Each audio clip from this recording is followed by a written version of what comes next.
Good evening, members, and welcome to tonight's Health and Adult Social Care Overview and Scrutiny Committee.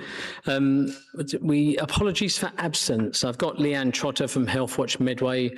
I know Councillor Campbell's just running late with the traffic. We've got no other apologies this evening, have we? And can I welcome Councillor Nosterova as well to her first meeting tonight. Welcome to the committee this evening. Members, can I sign the record of the meeting held on the 12th of March 2026 as correct? Is that agreed? Agreed. I have no urgent business to announce. Are there any disclosable pecuniary interests or other significant interests or any declarations of whipping this evening, members? None at all. Members, we have a heavy agenda this evening, so please can I remind you all to keep introductions to a bare minimum. Members have read the papers, so please use your introduction to update members on anything not included in your papers, and just pay attention to the key points. I've also had a request from the ICB to take items 7 and 8 first, as their Chief Executive has another commitment to attend after this meeting, and Terry has emailed the attendees for item 5 and 6. They were made aware. Therefore, is everyone content that we amend the order of the agenda? Members not to take 7 and 8, I'm going to take 8 and 7. Is that agreed? Agreed. Thank you very much. I want to start by expressing on behalf of this committee our deepest sympathies for the passing of one of the ICB's colleagues, an officer who was valued by the whole system and will be a great loss. Please can those members here, those officers here present, pass our deepest sympathies to the family, friends, and of course, her colleagues. Is that okay? Thank you, members. I'm going to go to item 8.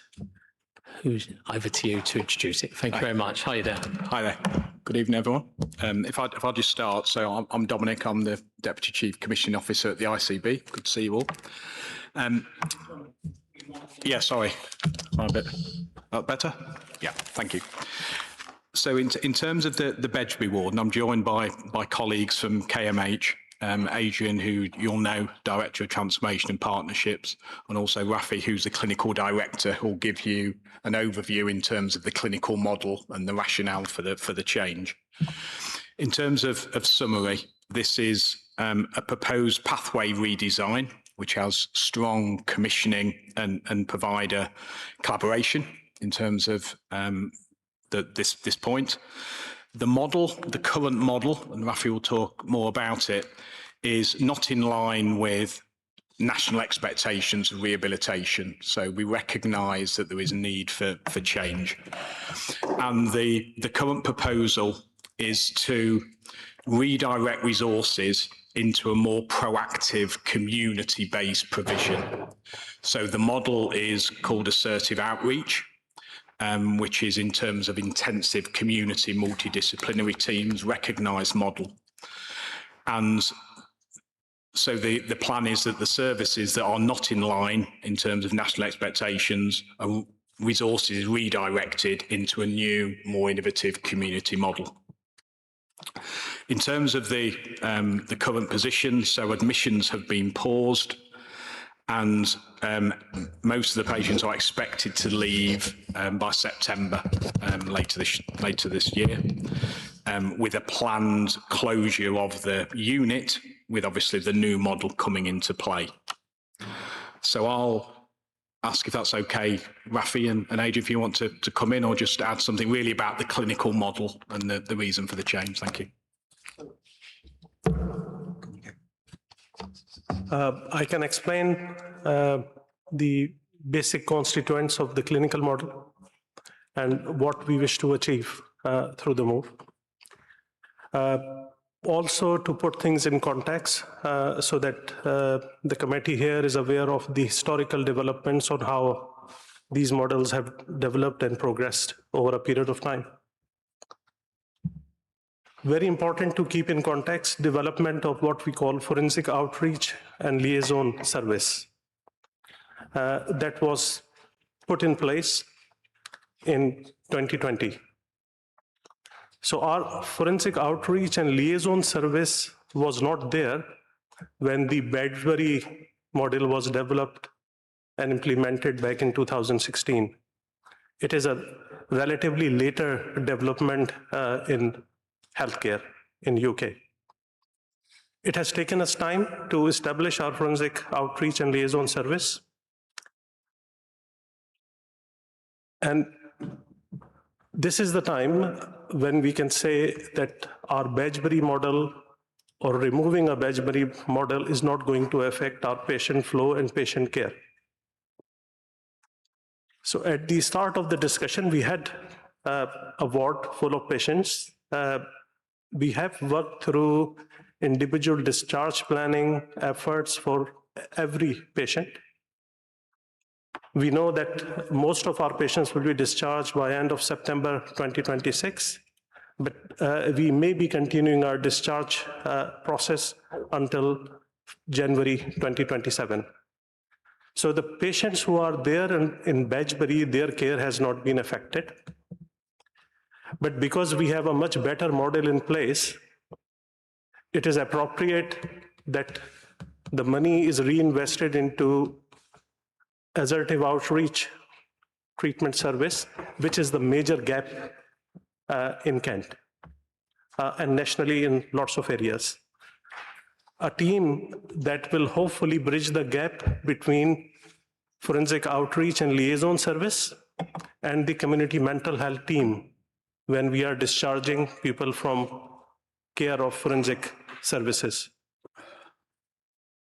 And that hopefully add to the robustness of care pathway that we are able to provide rather than deprive our patients of an opportunity.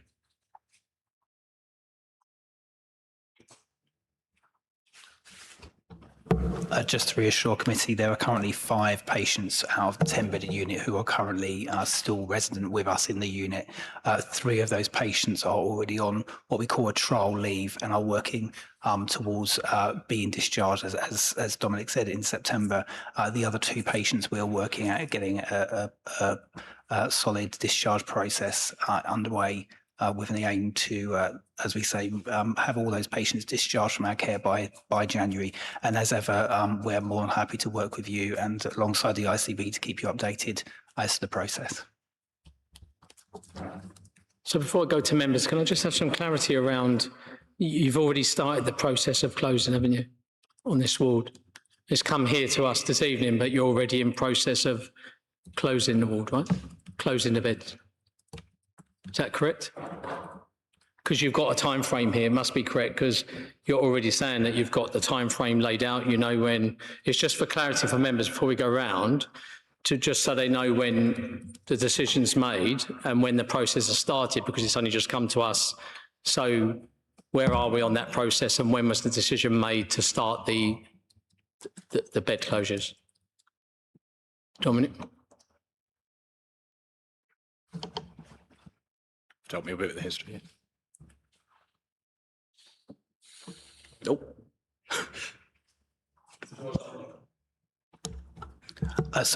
We've been working very closely with our Kent, Surrey and Sussex Provider Collaborative and with the ICB on that process. And the decision in terms of the commission decision obviously does lie with the ICB.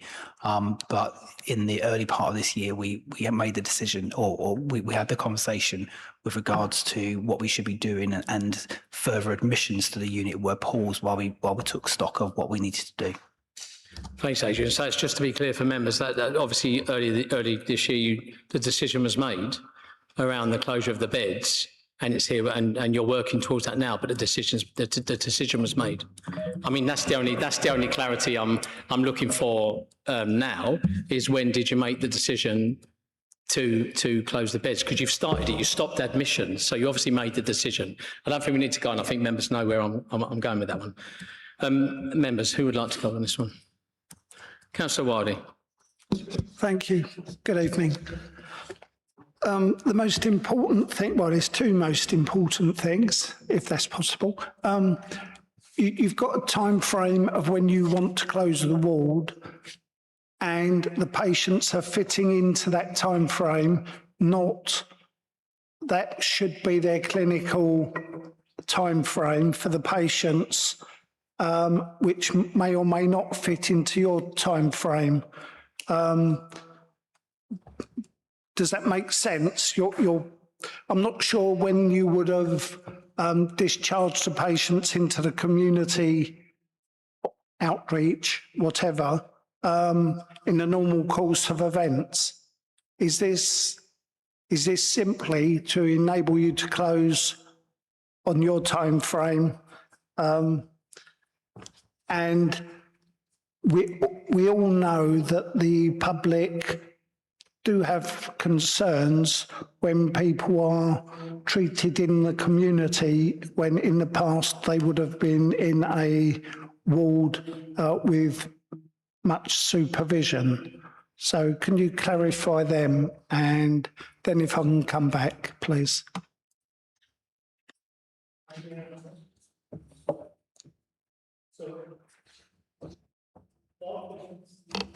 All patients have their care plan.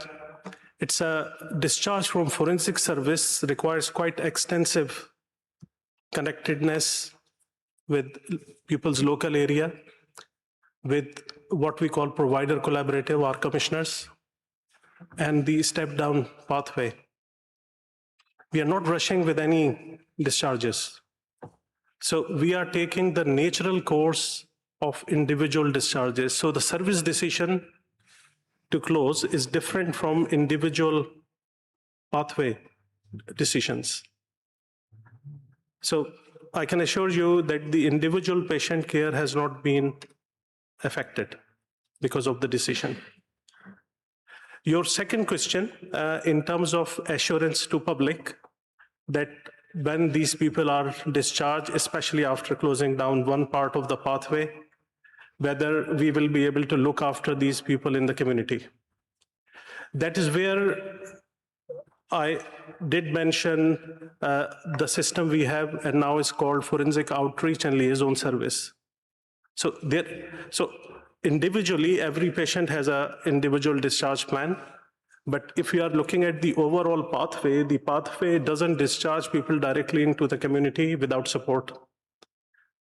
A number of our patients, they are on Ministry of Justice restriction orders. So there are legal requirements in terms of how we monitor them and how we support them.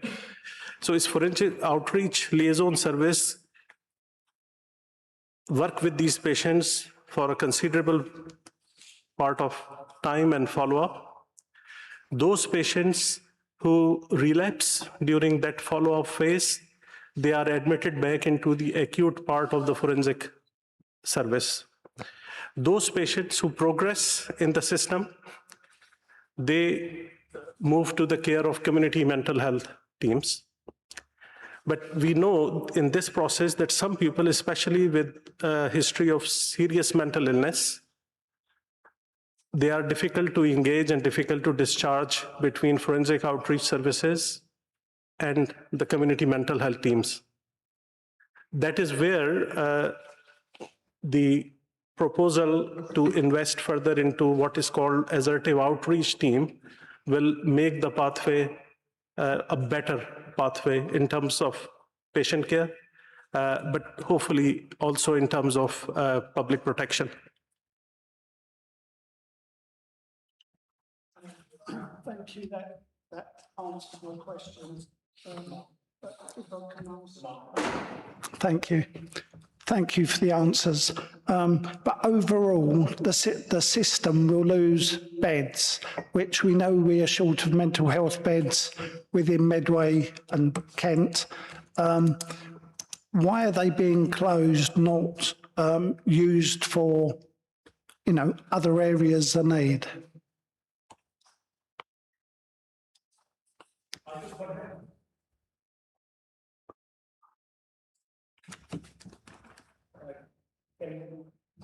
Yeah, I can perhaps answer your question related to more specifics of Badgebury ward closure. Of course, if you would want me to comment on a broad mental health picture, then I will, but probably my colleagues will be in a better position. But the pathway is not affected because of the closure of Badgebury ward. Because the system has already invested over the years into forensic outreach and liaison services. So it's a better care in the community if you compare. Dominic, did you want to come in and answer from a commissioning point of view to Councillor Wildey?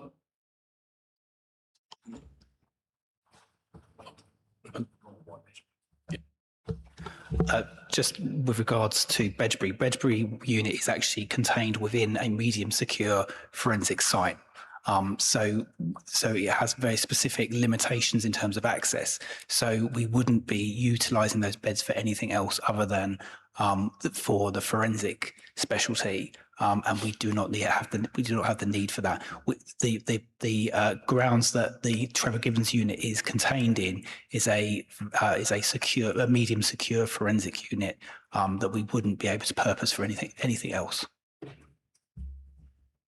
Thank you. But the overall point that we are still short of mental health beds, I think, stands. But I understand this unit may not be the best place for certain patients. So, and can I know you've already made the point that we seem to be the last ones to know, but can we all echo, because I'm sure we will all echo that. I mean, the idea is that we work together and we get consulted or at least told early in these conversations, and that's just not happening. But thank you, Chair. Thank you, Councillor Wilder. We'll pick that up shortly. Councillor Campbell.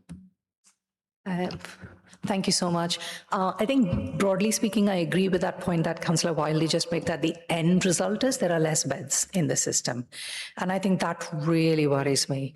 Now, I'm speaking from personal experience of mental health services where I've been an inpatient, but I've also been an outpatient. And if you don't have that right care for people, it's just devastating, really. It's quite life diminishing when people don't have access to beds to be, so that they can get inpatient care. And then, so what I'm basically saying is there's a lot of terms you've used here, assertive outreach, and you state that the therapeutic standards are not up to scratch, which is why you're changing. Do you know what would really help is if there was some kind of case study here, some sort of journey that you could map out with some clear specifics as to what kind of patient is this for whom you're not able to provide care. Why is it that this is not up to scratch? It's very general, and it just sounds to me like it's a justification for less beds and for that funding to be reassigned. Do you see what I'm saying? If you could just explain to us what that patient experience looks like. Who is this anonymous patient who's gone through this and not received the standard of care that you say is happening? Thank you. We'd be more than happy to brief committee afterwards in terms of into more detail, but Rafi will happily talk to you about the sort of patient that would normally be stepped down from our inpatient forensic medium secure units into the Bedbury unit.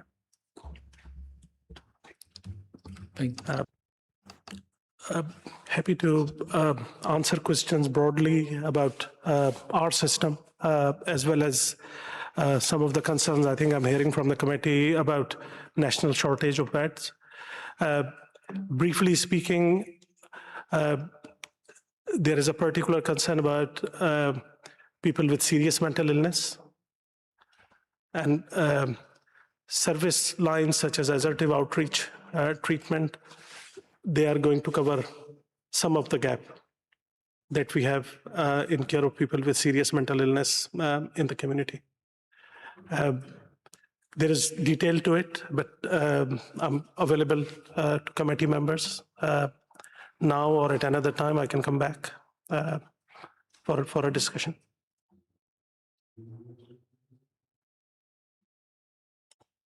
I think it would have been, hindsight's a great thing, but it would have been helpful. Remember, Adrian, when we mentioned before, when your CEO is here, it's always good to have a live story, a scenario, because it just helps the committee. It's just saying that if all members can keep that in mind, it'd be good for, but maybe we do. Can I have Councillor Jackson, please? Thank you, Chair. Just for my own clarity, so you say you stopped taking admissions. When was the first person that you... for me, it seems really hard that you've got this facility and people admitted there for a reason. And then when when did you first think, oh, this person might need that facility, but we can't put anybody else in there? Like, is that how it worked? I don't know. And when, you know, how long ago was that first person you started making that decision? Sorry, I'm trying to do it in my head and it's not coming out right. And then also, you've got the pathways for these 5 patients with a time frame. How about if that patient or one of them just relapses? Are you just going to keep the facility open until that patient then goes back on the pathway? And then the last one is just about the funding. I hear what you're saying about funding's going to be put into the community, which I think is a good thing, but has all the money been put in? You're saying that so all the money is already there, so we're not getting any more future funding to work for this. The whole project is formed and the money's in there, and we're just waiting for these last 5 people, which honestly, I can't even believe I'm saying this, but it just seems bizarre to me.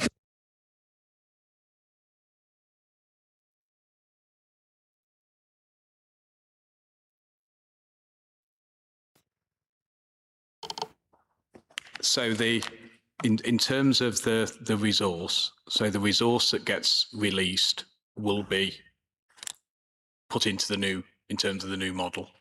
And there will also be additional investment because we've recognised locally the need for the assertive outreach model.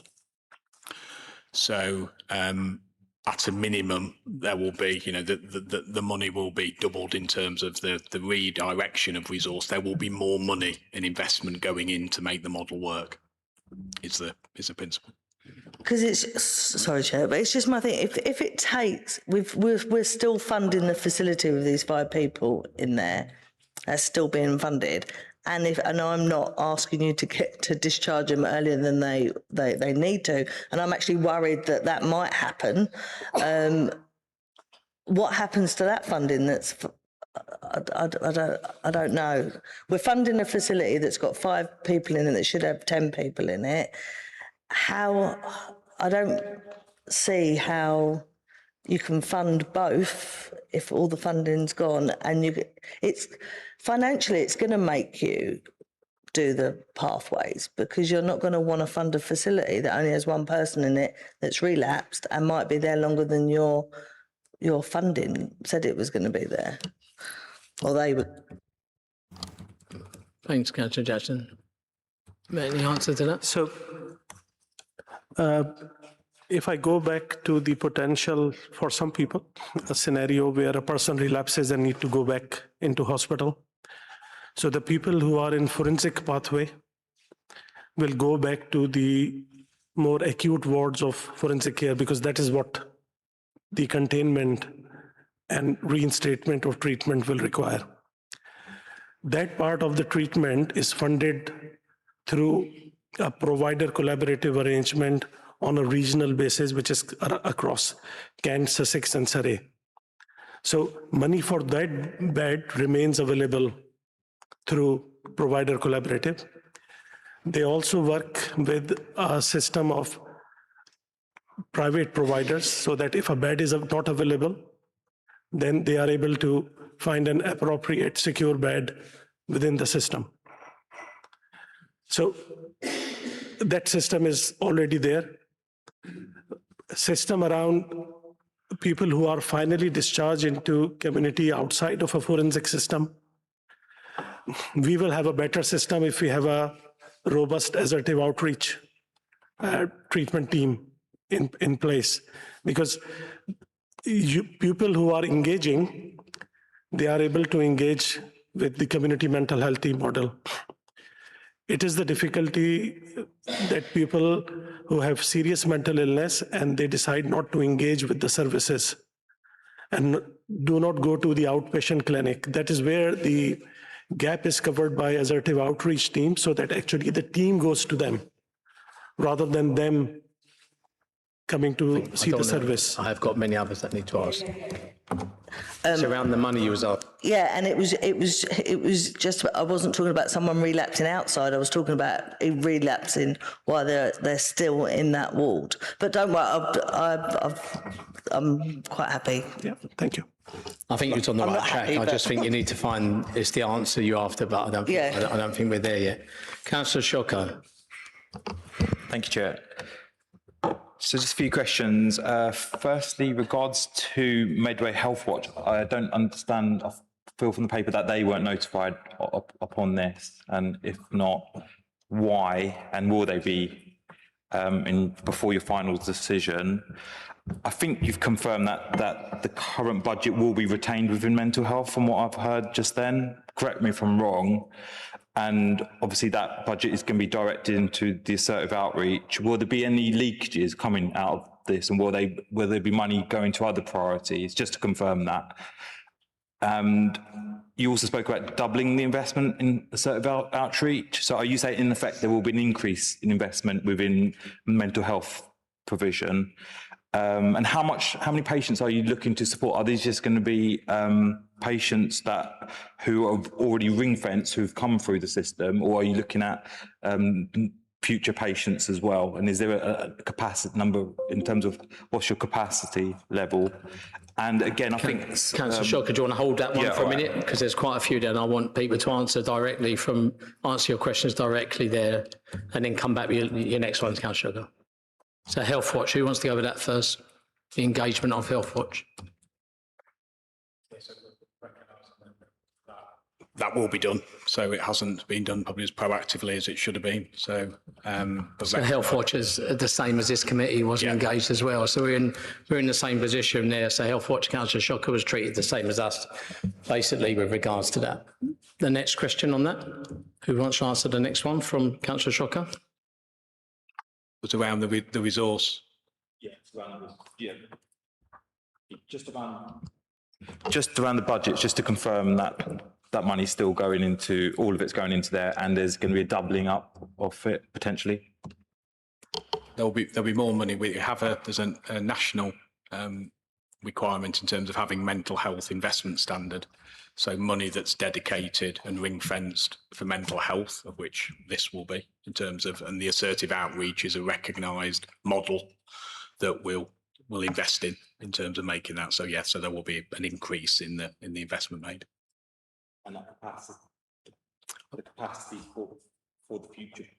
No one can hear you, Councillor Shoko. It's the capacity one. Who's answering the capacity one?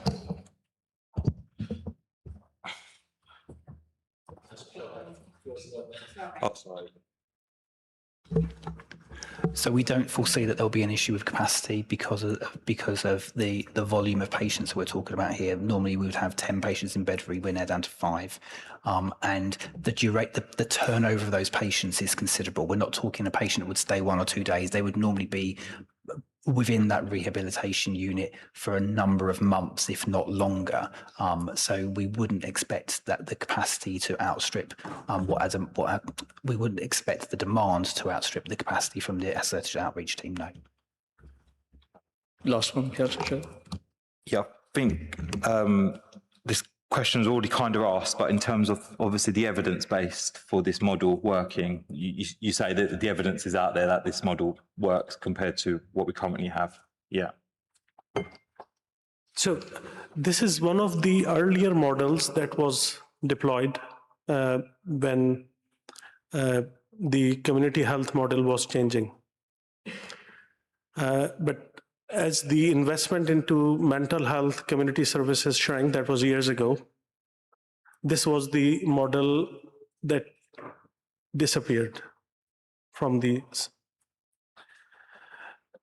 There have been a number of high-profile incidents where people who were not followed by mental health services were involved in incidents. That's why it's entirely sensible that this model is brought back. So there is evidence of engagement. Also, the theoretical rationale that you are not waiting for the person to come to you, you are actually going to the person. If they don't take their medication, then you actually speak to them rather than discharging them. So discharge don't take place from assertive outreach model the way they take place in a typical community mental health model. It is a recognized service gap area. That's what we are bringing back. And hopefully it will cover some gap, maybe not all. Thank you very much. Is that okay, Councillor Shock? Are you okay with the answers? Councillor Perfect, if we, I'm just going to remind members again, I'm up against time, so if we could just be direct with your answers, that'd be great. Thank you. And same as members with their questions. I'll try. Thank you, Chair. Yeah, thank you. I mean, just firstly to reiterate the point, I really don't understand why this organisation, Chair, through you, can't just be transparent when they have things going on, because they were here in March, the Chief Executive was here, they were here in January with the Chief Executive and the chairperson who's outgoing, and we still seem to have this back and forth, this complete nonsense where every single time I seem to open papers for this committee, we've got someone coming back again last minute with the papers and with the problems. It's just, and there just continues to be this conversation of, oh, well, we're very committed. Sheila comes here and tells us she's very committed as Chief Executive to open engagement. And then we just all sit here and we don't get the open engagement. And as Councillor Shockhar's just pointed out, Healthwatch haven't been engaged either. And it's always, you come every 5 minutes and tell us, oh, well, sorry, we forgot about that. I mean, hopefully at some point in the next, I don't know, 10 years, someone might wake up and actually realise that they need to start treating this committee with a bit of respect. Anyway, my question's just more about the funding. I'm just interested in terms of, there's no money mentioned at all in here in terms of what the actual cost of running this ward is. So I wondered if I could just get a direct answer on what and I'm happy for it to be provided offline if it needs to be in a confidential fashion, but what is the money that is currently being spent on this and what is being saved? Because within the risks and mitigations, there's a whole piece here about financial timing mismatch between closure and reinvestment, which I don't really understand. So I'm just trying to seek to understand what the current funding model is for this and what money is going to be going into whatever the new model that you've been outlining, please. Thank you. So financial information, Dominic, I think we're after, which is not in the report. Yeah. And can I take you, Tony, off following up in terms of the detail? So the recognition that there will be more money going in. So we've identified this as a priority, but just to be clear and transparent, I just want to follow up. So your request then about having, following up confidential information, I can make that happen. Thank you, Chair. Sorry, can I just be clear, Dominic? Are you saying that somebody, in the papers, we have many papers here that we have a confidential area here. So if there was papers that come here, we can go into closed session and look at finance. There is a severe lack of finance information in this paper. So are you saying it's because of confidentiality that was missed out? Because I know HOSC also asked you that question, where was the information on the finance, because there was a lack of it.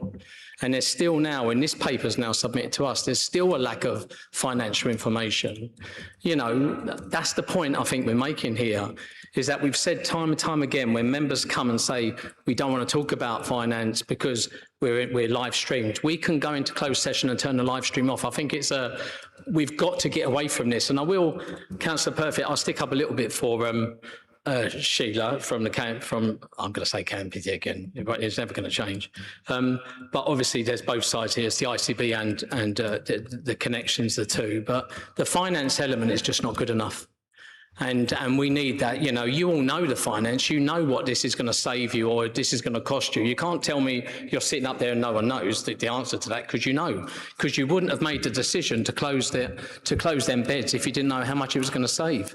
Councillor Cook. Thank you. Yeah, I think my questions are as much about the transition as people have been asking, and the fact that the decision's already been made, that people aren't going in and are having this assertive outreach. Are the skills in place now? Are there specialist skills that are needed to support these people? Is there already a team of people that have that training, or is it falling on wider professionals to deal with things they might not have seen before? Will there be more people trained once it's actually shut? And so there's a bit of a deficit at the moment. How's it looking in terms of staff training? Thank you. So there isn't a deficit at the moment because obviously we've got staff that are working as part of the wider Trevor Gibbons unit who are supporting the Bedbury unit as well. So it's always been a team effort in terms of that. And what we will do is as the numbers have already started to scale down, as soon as the decision has been the decision has been made to then transfer those services out into the community, we'll be working with the ICB as the commissioner to allocate those staff who are already part of a KMMH or to recruit them going forward as well.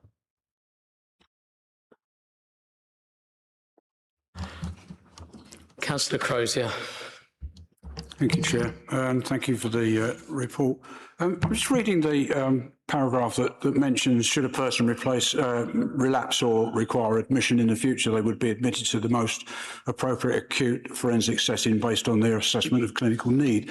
And just following on from what Councillor Sharon was saying, what is the next level of acute ward?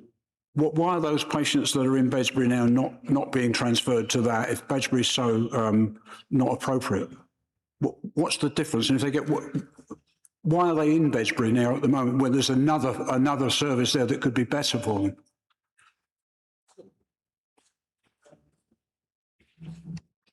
So historically, what is called step-down units, they have remained part of forensic estate, because as people move out of more acute or secure wards, it's a way of testing out, but that was more so before the forensic outreach community teams were put in place, because keeping them in hospital extends their stay. A lot of time it extends their stay unnecessarily. So the current pathway philosophy is that once people have gone through their acute phase of treatment, they have stabilized, we have learned about their risk management, then those patients are moved under care of forensic outreach teams.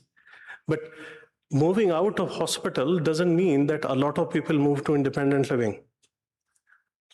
A lot of people move to specialist residential care providers with forensic expertise.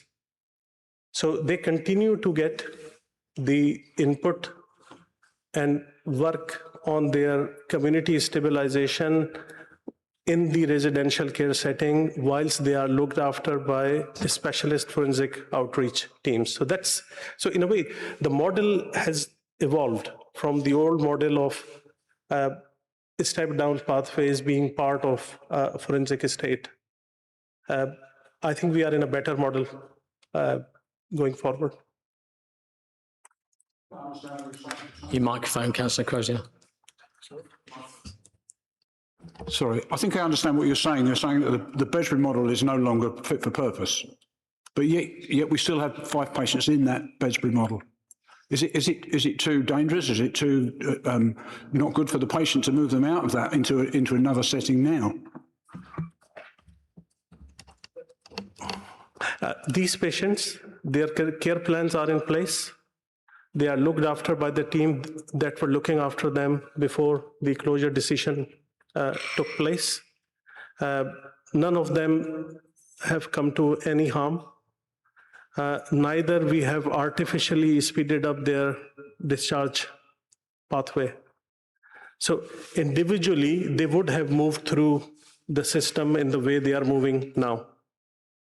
So the main difference is that Bedbury is not going to be available for new admissions, but the decision hasn't affected the current patient cohort. Thank you, Councillor Crozier. Look, I'm up against the time, so I'm just going to ask a couple of quick questions, and you only have to give quick answers, really. I think, can someone just tell me, in those emergency, some of those placements in that specialist accommodation, who pays for that?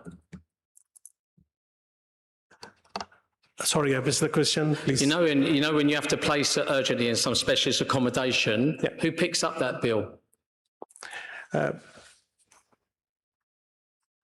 There are different sources. So the council are one of them, isn't it? So it's social care kind of that picks up the bill.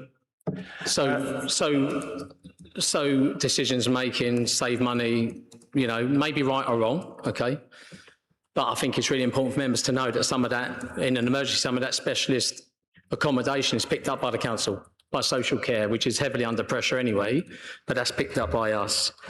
Adrian, how many of the current patients, or both of you, how many of the current patients would have met the proposed pathway that you've got now? How many would have met this new proposed, are safe to go into this proposed pathway? How many of the 5 you've got left?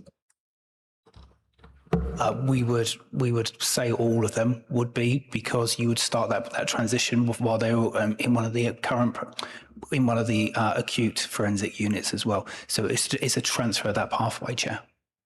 And what happens when community provision is not available? What happens then? Well, people who are discharged under care of forensic outreach teams, they have a robust monitoring system. I haven't encountered any position where suddenly the provision has disappeared.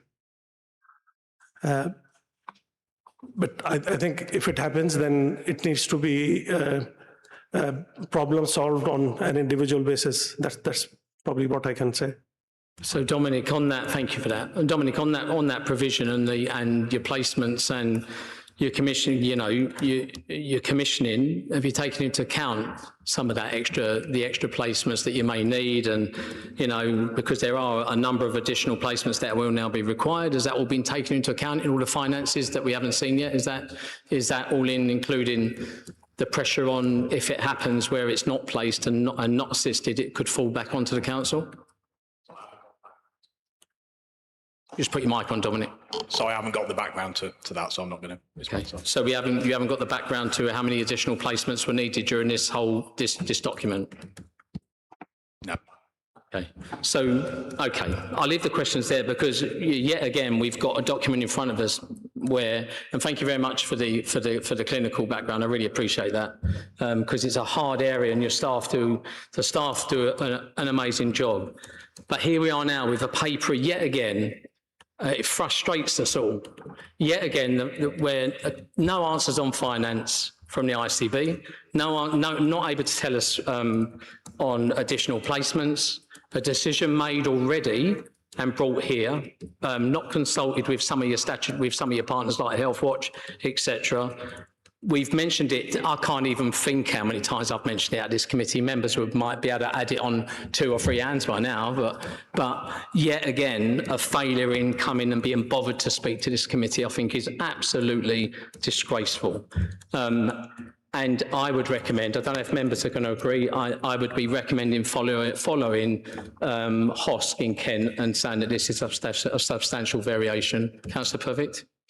Yeah, I think it is, Chair. And I think the part of the issue we have here is that this is a substantial variation, and we've got a report which, the more I reflect on this, that is completely incomplete, as you've just pointed out. We've got no financial information. We know the ICB has got a deficit of £200 million that it's very keen to reduce, but we've also got challenges here you've outlined in terms of Medway Council, in terms of our adult social care division, and challenges of finance too. So, I'm sure Councillor Wildey is completely on board with you supporting this as an SV, and we need some clarity urgently on the finances.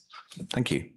Thank you, Councillor. So we are going to recommend substantial variation, members. And can I also, for the Vice Chair, I'm sorry, can I also add, you can just take this as read, Terry, when I tell Councillor Campbell, but we need that finance information urgently. I don't want to be waiting 2 or 3 weeks for that, Dominic. So someone within the ICB needs to be sending an urgent briefing to Terry to tell us what that money envelope is. I want to know what the money envelope is. I also want to know when the decision was officially made to stop the admissions, and for you to make that decision already, even before coming to consult with us. I do want whoever wants to take that on board, that'd be really good. But especially the information on those additional placements and whether it's being commissioned or not, and the finance and all the everything falling back on social care as it always does, because it's just not acceptable. Councillor Campbell, the recommendation, please, with the substantial variation. So the reason for the SV is the lack of financial information and clarity. The SV is lack of engagement, decision without consultation, the same as we always have. I move that the committee notes the submission from the ICB as set out at Appendix 1 to the report and the SV questionnaire as set out at Appendix 2 of the supplementary agenda and determines that the proposal does constitute a substantial variation or development in the provision of health services in Medway because of the lack of engagement through the development stages and the decision-making process and the lack of clarity in terms of the cost, benefits, and of the service. Thanks. Perfect, thank you. And that's seconded by Councillor. Sorry, do you want to add something, Councillor Wiley? Yes, you're suggesting it's an SV, which totally agree with, so it will come back to this committee. But as Kent have already, yes, would it be a joint HOSC? Yeah, we will be asking for a joint HOSC as well to meet with both of us to meet. Yeah, you're going to. Yeah, sorry. Yeah, so as both this committee and Kent's HOSC have decided it's an SB, this will not come back to this committee. We'll make sure everyone's informed, but it will be now be dealt with by the joint HOSC. Thank you very much. Is that, we've got a seconder for that? Is that agreed, members? Agreed? Thank you very much. Thank you very much for your time. Thank you. Thank you for that. I'll ask Adam to come up now and we'll go into the IVF item now.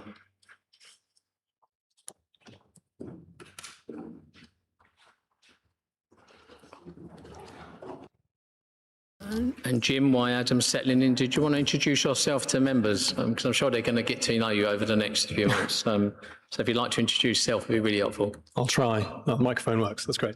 So yeah, I'm James MacDonald. I'm an emergency medicine consultant. I'm Deputy CMO at the ICB, and I'm representing Kate Langford, who can't be here today. Sends her apologies. Thank you very much. Adam, do you want to give an update on the headline on this process? Yeah, sure, and good evening, colleagues. So a few things to cover off first of all, and having heard the previous discussion. So colleagues will recall when I first joined Kent Medway ICB, I was very clear about the challenges the system faced. And therefore we've been working very hard to get an agreed financial plan for this year and an operating model that works. And colleagues will be aware that I've negotiated at a national level to therefore have a £50 million deficit held in the ICB, with the ability to therefore have additional funding brought into this system to help the acute hospitals in our system deliver their financial and operational and performance plans. But of course, within that, we are in a straitened financial environment to therefore manage that. And the organisation that commissions services has to make some very big decisions. You'll also be aware that I've inherited an organisation with significant cultural issues and quite a significant headcount reduction. And therefore, many things have been in train in the organisation for quite some time. However, one of the things that the ICB has been looking at has been the fertility services that are available to the Kent and Medway community, and has been looking at benchmarking itself against other health and care economies going forward. And as would be appropriate, there was many options put forward. The first thing I have to note is we would have expected, and I've gone through the audit trail internally, I'm very happy to share the information about that there was always the intention for both this HASC and the HOSC in Kent to be consulted at the beginning of that process. It became apparent as part of that, though, that did not happen, and I'm aware that colleagues asked to see the responsible officer who was accountable for not sending that to you. However, I'm the accountable officer of the organisation, and I've moved things around the organisation and made some leadership changes you'll be aware of, so therefore I'm here tonight. Therefore, first of all, apologise for that happening in that way. Secondarily, we've had quite a lot of feedback in the proposed decisions that were taken, and also the proposal to reduce the number of IVF cycles and also the age range from the 1st of April. And having discussed both internally and also with my clinical colleagues, and also to make sure that we are doing things appropriately in the context of how I said I would try to get the system working over the next number of years, we have taken a view that we will want to reopen the consultation to the public and do that in a way which is transparent to all colleagues. We did run the consultation. We got a lot of feedback from colleagues, but we also want to make sure that we are benchmarking ourselves well against other ICBs, particularly in the South East. For a bit of context, just so people are aware, if we compare against the South East, Kent and Medway was offering 2 cycles of IVF up to the age of 40. Then if you compare that to our neighbours, so Sussex is 1 cycle up to the age of 42. Surrey, 2 cycles up to the age of 41. Hampshire Isle of Wight, 1 cycle up to the age of 35. And Thames Valley, 1 cycle up to the age of 37. So it's clearly all a bit different across the South East. So the approach that we plan to take, noting, of course, colleagues will have conversations and discussions tonight, is you want to reopen that discussion, reinstate our 2 cycles to the age of 40 and post-date that from the 1st of April, then redo our consultation again, but this time also work with the other ICBs across the South East, so therefore we can be clear about parity and sort of making that fair across the overall piece. It is important to recognise, however, I do lead a health and care economy that is currently holding, as I think colleagues covered off, a £200 million deficit. And I have to find a way of trying to manage that budget in the most effective way. However, I think we recognise we could have done that better, and therefore I've come tonight to apologise and also try to get that into a better shape going forward. What I would like, if that's okay, Chair, I would welcome Jim just giving a sense about the clinical decisions that will come forward, because I want to be really transparent.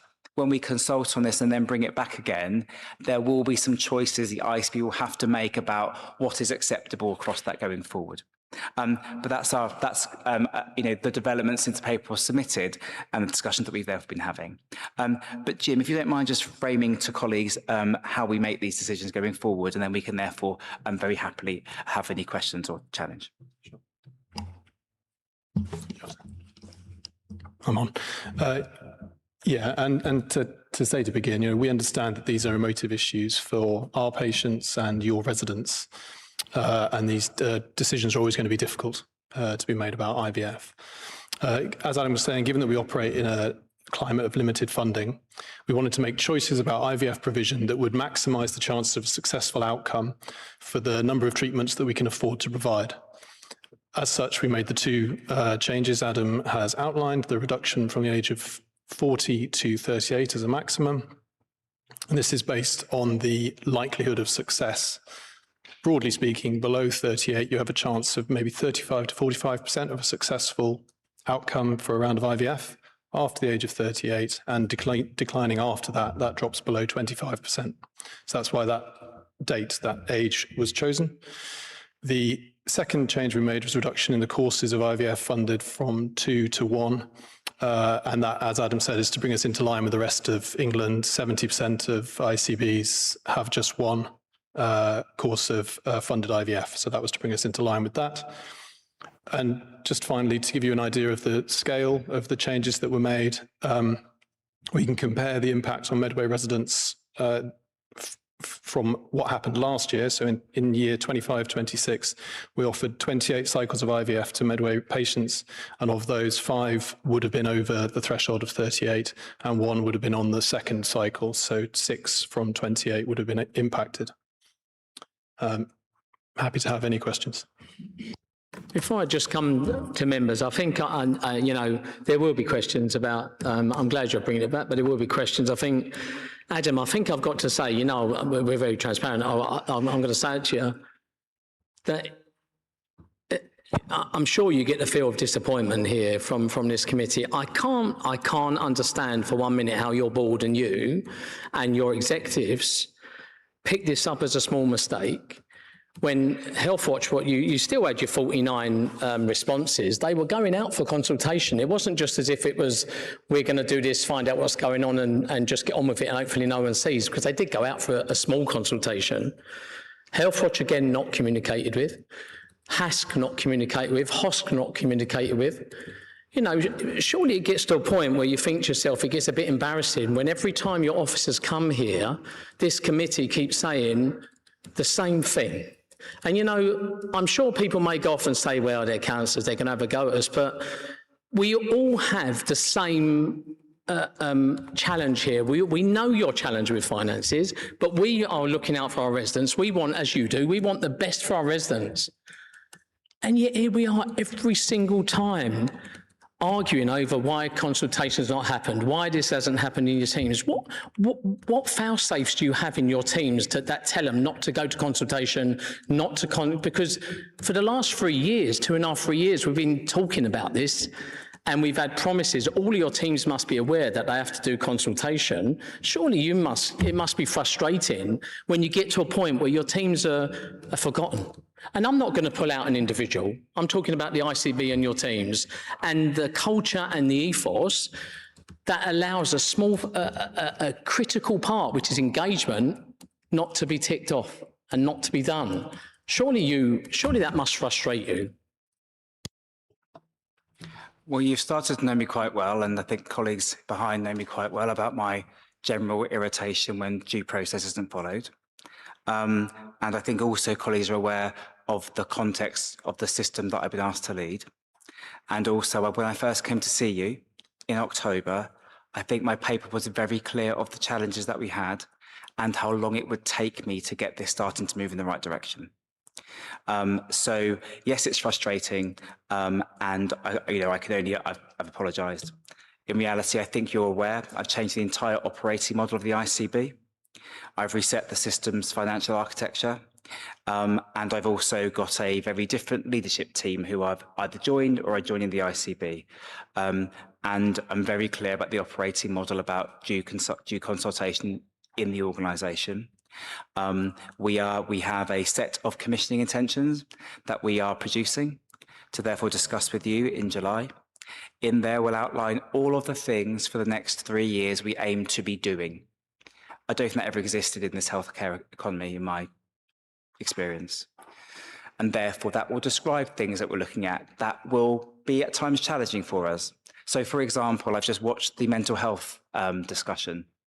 So there needs to now be, as I committed to doing, a joint all-age mental health demand and capacity modelling for this system to be clear about where the elements of healthcare need to be. With the reducing birth rate for this system, we also need to look at maternity services and how they're best offered in the system. So I recognise the frustration. I think you can probably hear it in my own voice, but equally, my job is to lead the organisation and the system, and therefore anything which hasn't worked while I've been in charge of it, so therefore I've got to get it right. I think what will be really important for us going forward, we have talked about it a few times, about a memorandum of understanding about how we work together to get that right. I've got full commitment from all NHS leaders to therefore buy into that model. And I think we probably therefore need to have a really clear, detailed work plan together about the things that are happening, how we get that right. There is now what we're calling a commissioner and provider joint work plan. That are all the things that have been outstanding between the ICB and provider organisations and between provider organisations and system. I'm very happy to share that with colleagues because it gives you the sense of the things I've still got to tackle to therefore get the system in the right shape. But sorry to go on. I know the frustrations. I'm frustrated myself, but my job is to now try to resolve it. Well, thanks, Adam. I'm going to go to members, but I'll go to you, Councillor Perfect. But I think from what you've just seen on the previous item, this isn't historical. You've still got your officers coming here with no information, no finance, nothing in the reports, just basic information that I know sometimes we have to come back and ask for it to be bumped up. There should be no reason to hold back information in reports at all. Councillor Perfect. Yeah, thank you, Chair, and thank you, Adam. Look, I think you are bringing a different style of leadership to the ICB, and I think we should acknowledge that. I think your predecessor's leadership style had a lot to be desired, shall I say.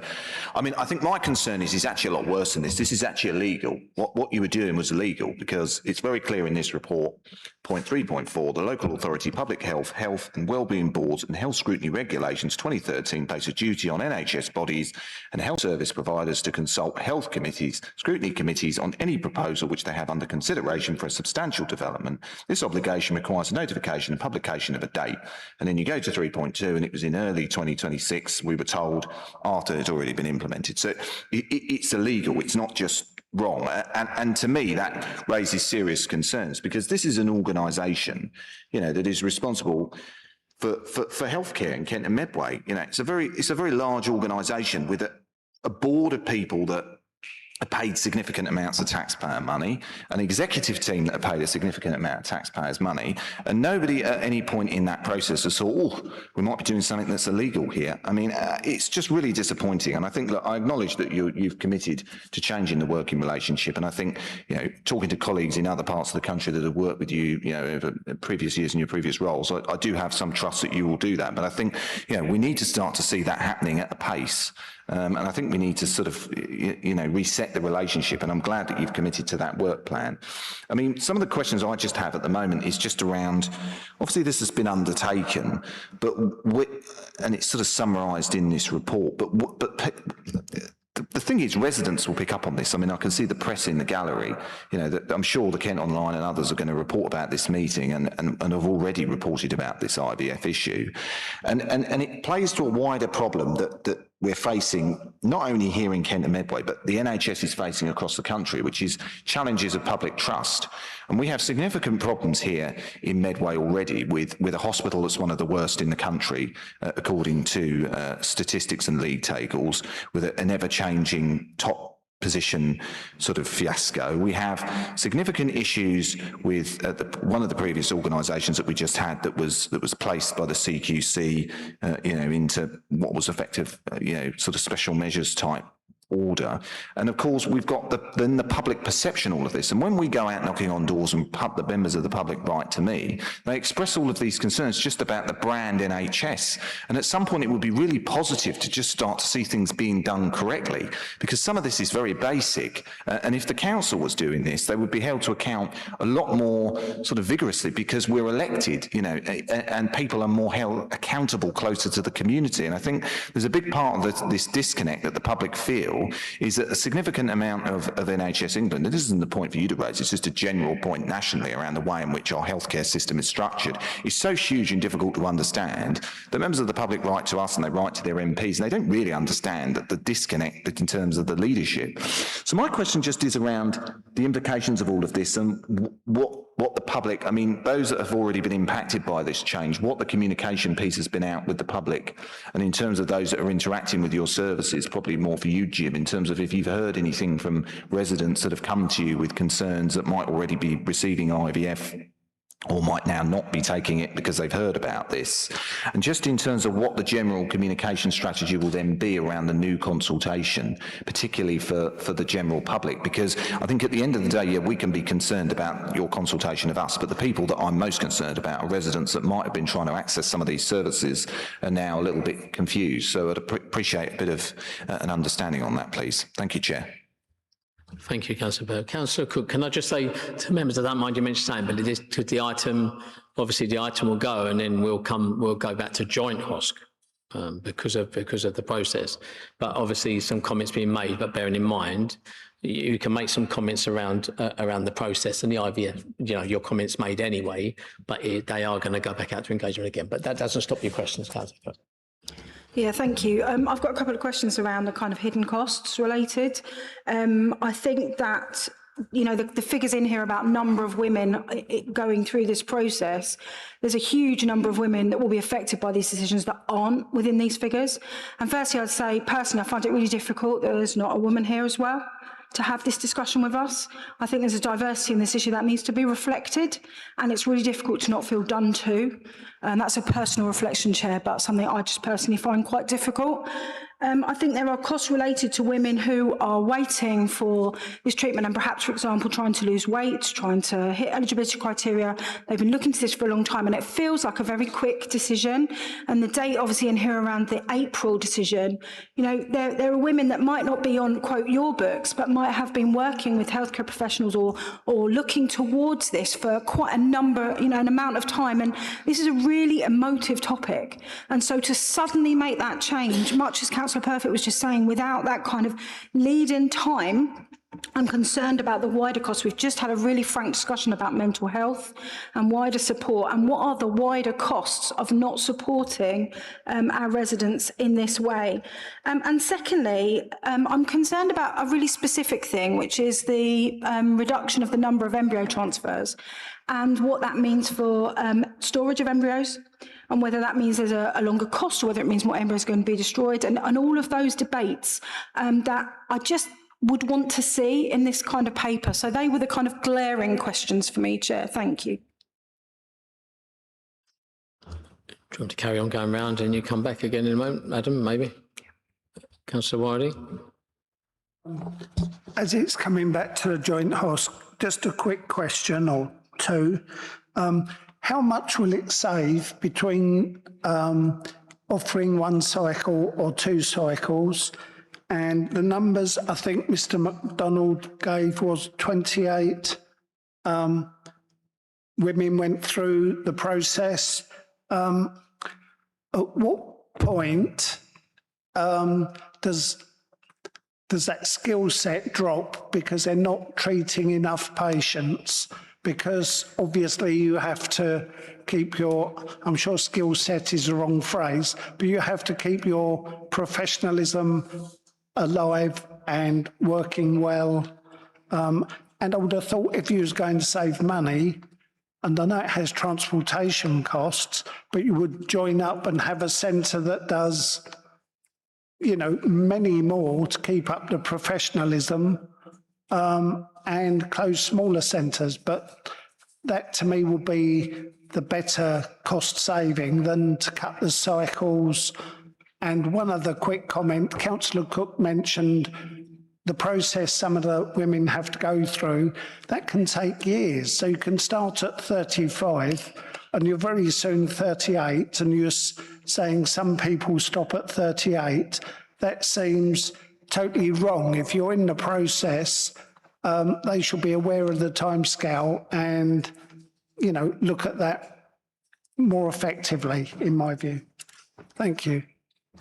Adam, do you want to comment on a couple of those from Councillor Cook and Councillor Wiley? If I do some of the process parts, and then I'll get Jim to give the clinical update, if that's okay. So let's be really clear. So first of all, in terms of the finances, so the modelling that we've done would be that to reduce from 2 cycles to 1 cycle, that would save just over £900,000. And then to reduce then the eligibility criteria then from 40 to 38, that would also save an additional £480,000 in terms of the context for that going forward. That's kind of the ballpark cost saving that we would be looking to give. The reason why they are indicative, because of course, depending on how people go through the pathway, they have different kind of models, but we've done on average costing to give a kind of feel for that. Then in the process regarding people who've got lived experience to give feedback on this, that's one of the reasons why I've decided to reverse the decision to therefore make sure we can have a good discussion with people who will be affected by it, and therefore take that piece forward. The other key part, I think, though, is how we then risk mitigate from here, because of course the decision was taken from the 1st of April, and what the team will be doing is contacting all of our fertility providers to therefore make sure that anybody in the cycle who is affected by us has been caught, will be caught. It's our current assessment, having spoken to them, we do not believe that anybody yet has been directly affected because their age range may be lower than this current point. So therefore, we think for those who are in the pathway already, that's okay. And the numbers of women who would have access to service between the ages of 38 and 40 is quite limited. However, we've still got a piece of work to do to make sure that we've got a communications campaign that is clear about, for those who may have felt they were no longer eligible, had they not, for want of a language, stepped forward to therefore take access to that service. That's kind of the piece to get right. But in terms of the context of this, it is important to note that this has been going for 10 weeks, hence why the 10-week issue is the bit for us to manage, while we then get a better consultation and back to the joint host to take that forward. So that's I think, that piece. And then the last bit, I think, which was covered, I think in the context of, I reiterate what I said at the beginning about, you know, the reality that your NHS faces locally and across Kent and Medway, to respond to the profound quality and the profound performance and the profound financial issues, the system is going to have to make some decisions to do things differently. And what I've got to work with all the providers and also the organisation that I lead is to make sure that we can start to socialise what they will look like early, so colleagues do not feel that when we're thinking to make decisions to move things around the system or do things differently, colleagues take that forward. But Jim, clinically, do you want to give an answer to those questions? Sure. If you could just do your, we're both sorry. But the first thing, just to Councillor Cook, is to say that my boss, the CMO case, is female and an obstetrician and was the clinical lead and much the driving force behind this. She's on leave, unfortunately, but as we've committed to come back, she will be coming back with that paper. So I hope we've covered that section off. On another couple of the questions, I think you're asking if someone was in the process already, then they remain within the process. If they were already onboarded, as it were, before April, they would remain on the status quo ante pathway. So it would only be the patients in the last 10 weeks who haven't been onboarded, who we think are either zero or very few, who we need to catch and bring back into the system. Yeah, I think what I'm really concerned about is those that aren't quite known to this service, but might be known to their local GP or starting to work with a practitioner, but not quite onboarded yet because they don't yet reach criteria. The communication piece with them. Thank you. Sorry, yeah, no, completely agree. I think, yeah, as Adam says, this is quite a recent decision for us, so we need to go ahead and do the work on making sure we don't miss anybody. But yeah, primary care and through our fertility providers are the way to access patients and forums like this, that this change has happened. And then finally, there was about embryo storage.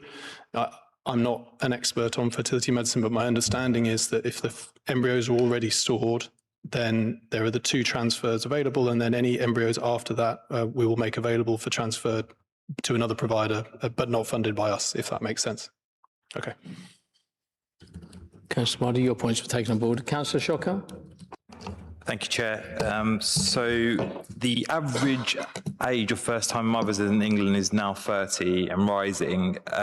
This has been driven mainly by the economic necessity due to the failures of the current economic system, like housing, student debt, career instability. So there's not really out of choice for these mothers. By lowering the IVF age limit, the ICB is ineffectively penalising women for their very societal and economic conditions that they've been pushed into rearing children later in life. Does the ICB accept that this policy punishes women for the circumstances that's not necessarily in their control? So we followed the evidence, first of all, recognising that that the evidence for IVF treatment, has a set of age criterias, and therefore the reality is the older a mother is, the less chance there are of there being a successful IVF outcome. That's what the data will tell us, and that's what the best practice NICE guidance will say. Therefore, our responses will therefore re-engage again, look at how we can therefore be compliant with NICE guidance, and where we can't be, explain the reasons why, but aim to be in line with other comparator ICBs across the country. Okay, it kind of leads on to my next question. So in the engagement report, it quotes the IVF represents one of the only services that benefits young people and families today. If we accept that the decline in fertility is a structural demographic problem with long-term consequences for our tax base, workforce, including doctors and nurses, and care economy, how does reducing investment in fertility treatment represent best value for money? Isn't this a bit of a false economy? Are you able to maybe refer to a report that evaluates this opportunity cost that you're referring to? So we can take that away, investigate further, but we follow as a health system the evidence base that's available. The evidence base for us would be to follow NICE guidance for what would therefore be appropriate, and that's kind of our sort of response. In terms of then the broader, what do I do to get the best value out of the NHS pound locally? I have many different stakeholders and patient groups who would represent me and say that investing in their area would get the biggest return on other areas of welfare policy, social determinants of healthcare. And my job is to look at the 2 million people I'm responsible for and try to allocate the resources out in the best way for all of them. So when we look at this, I hear the emotion and I hear the challenge for people who want to be successful and have children. I also have to respond to the fact we have an ageing demographic, a frailty pathway and a frailty index for areas of the community, particularly here in Medway, that also hasn't been responded to. So I've got to try to look at it in the broadest sense and therefore allocate resources where they can best sit. I haven't got an infinite budget, and my responsibility is to try and get the best I can by leveraging it across a broad set of outcomes. And tonight's agenda, other agendas, we would have the same discussion about mental health services, children's mental health services. We've discussed that too. I've got to allocate where I think things could best sit. Yeah, I kind of get that, but mine was specifically around fertility rates in the country. We've got an issue there, and that's going to affect taxation, jobs, and anything that could probably increase fertility rates. I don't see, well, I haven't been shown what the proof is that taking investment away from there would not impact the economy in the long term. So. Thank you, Councillor Shocker. Look, I think, Adam, I'm pleased to know that thankfully we're only 10 weeks in, right? Because, you know, we can talk about money, of course, and there will be decisions you make over the next time when you'll probably be back here. Hopefully, it'll be back in front of us before we hear about it. But there'll be women now during this that have heard this news and when it leaked out, they'll be worrying. They'll be worried that their ICB, they can't get this service, we'll only be able to get one. There'll be people that have already maybe had one service, they know they're not going to get another one again, one go and that's it. And even in 10 weeks, it's not good enough that we've let some of our residents worry about that and that's why we have to engage.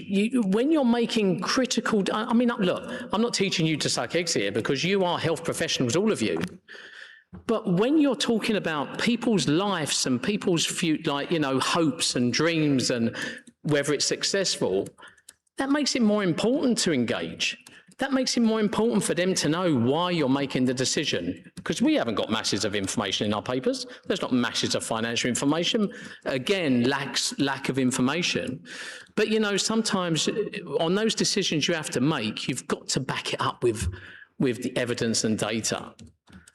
This was a decision made with the totally forgetting those women out there. I'm sorry, it was. And I'm going to say it, you know I will. I suspect the reason we've pulled back on it tonight, which we're grateful you pulled back on it, is because we know HOSC is writing to the Secretary of State about it. And we will probably, which I'm going to be mentioning to members, we will probably be doing an SV on this anyway.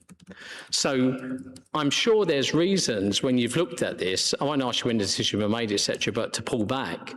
But pulling back on something proves to me that you realise that, which you have said at the very beginning, I'm grateful for the apology. But, you know, sometimes apologies cannot become the default position when you bypass scrutiny and engagement. You know, it can't always be there, and we can't always say, we're sorry about that, that was someone else, that was 6 months ago, that was a year ago, because ultimately, and you've said it a few times, which fortunately, you know, you are making changes, you're the one that it falls into the lap of. And this lack of engagement with this group of people is a disgrace.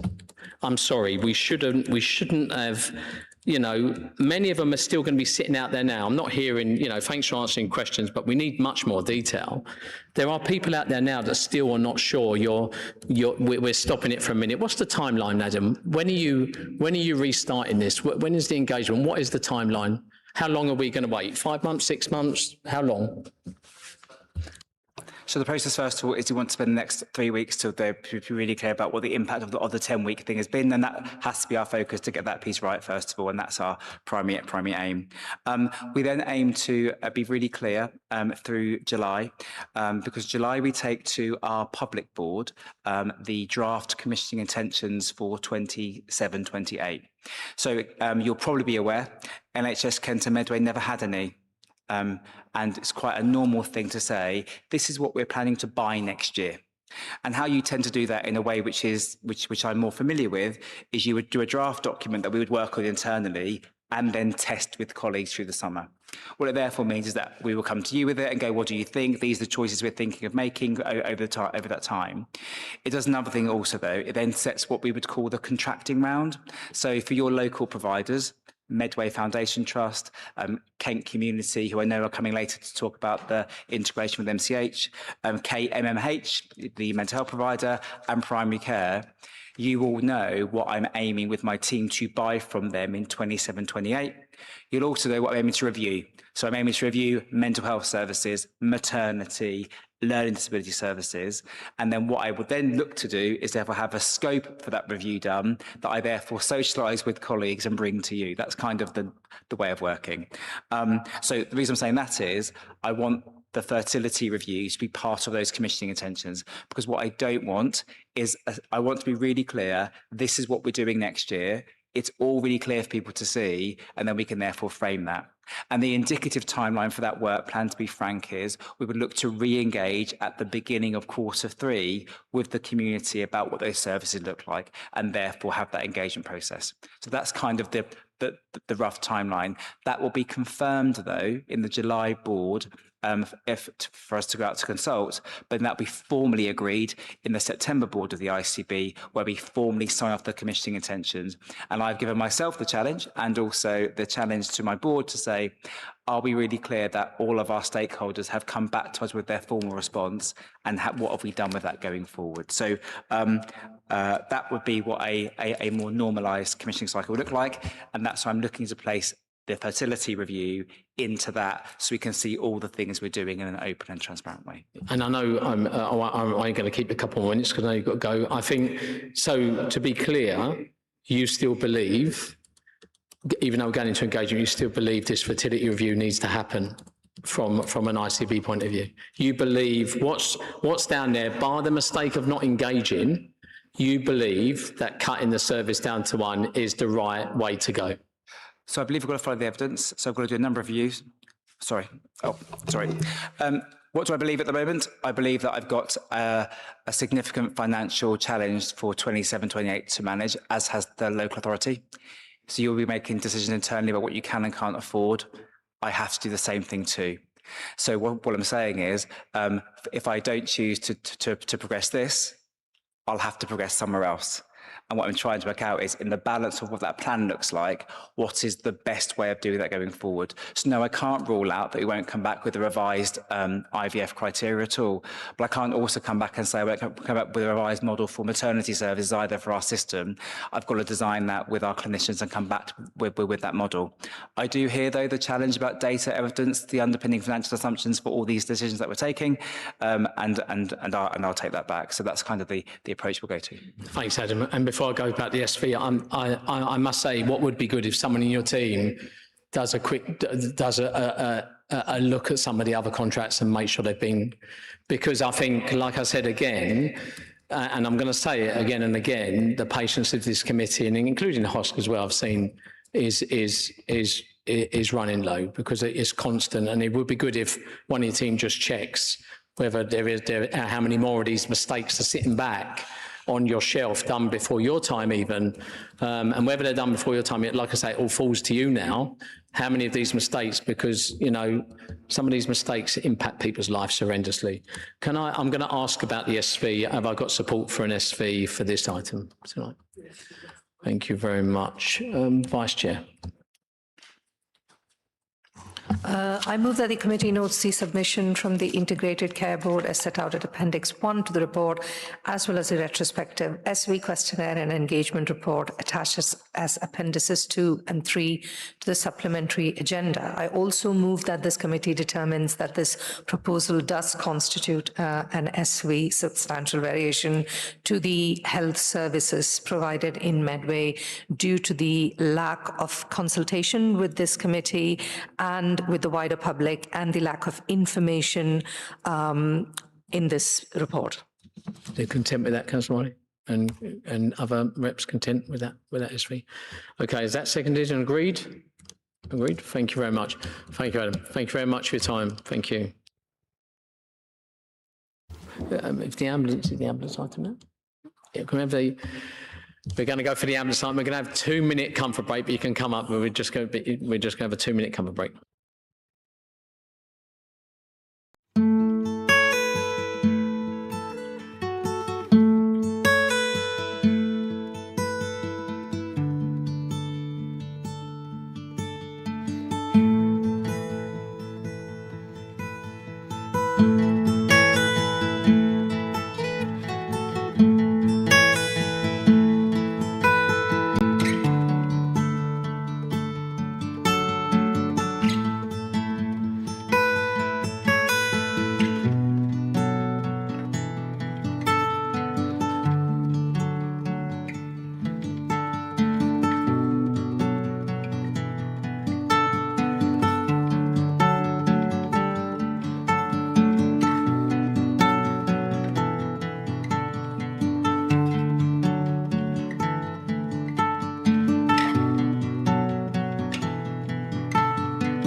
next item is.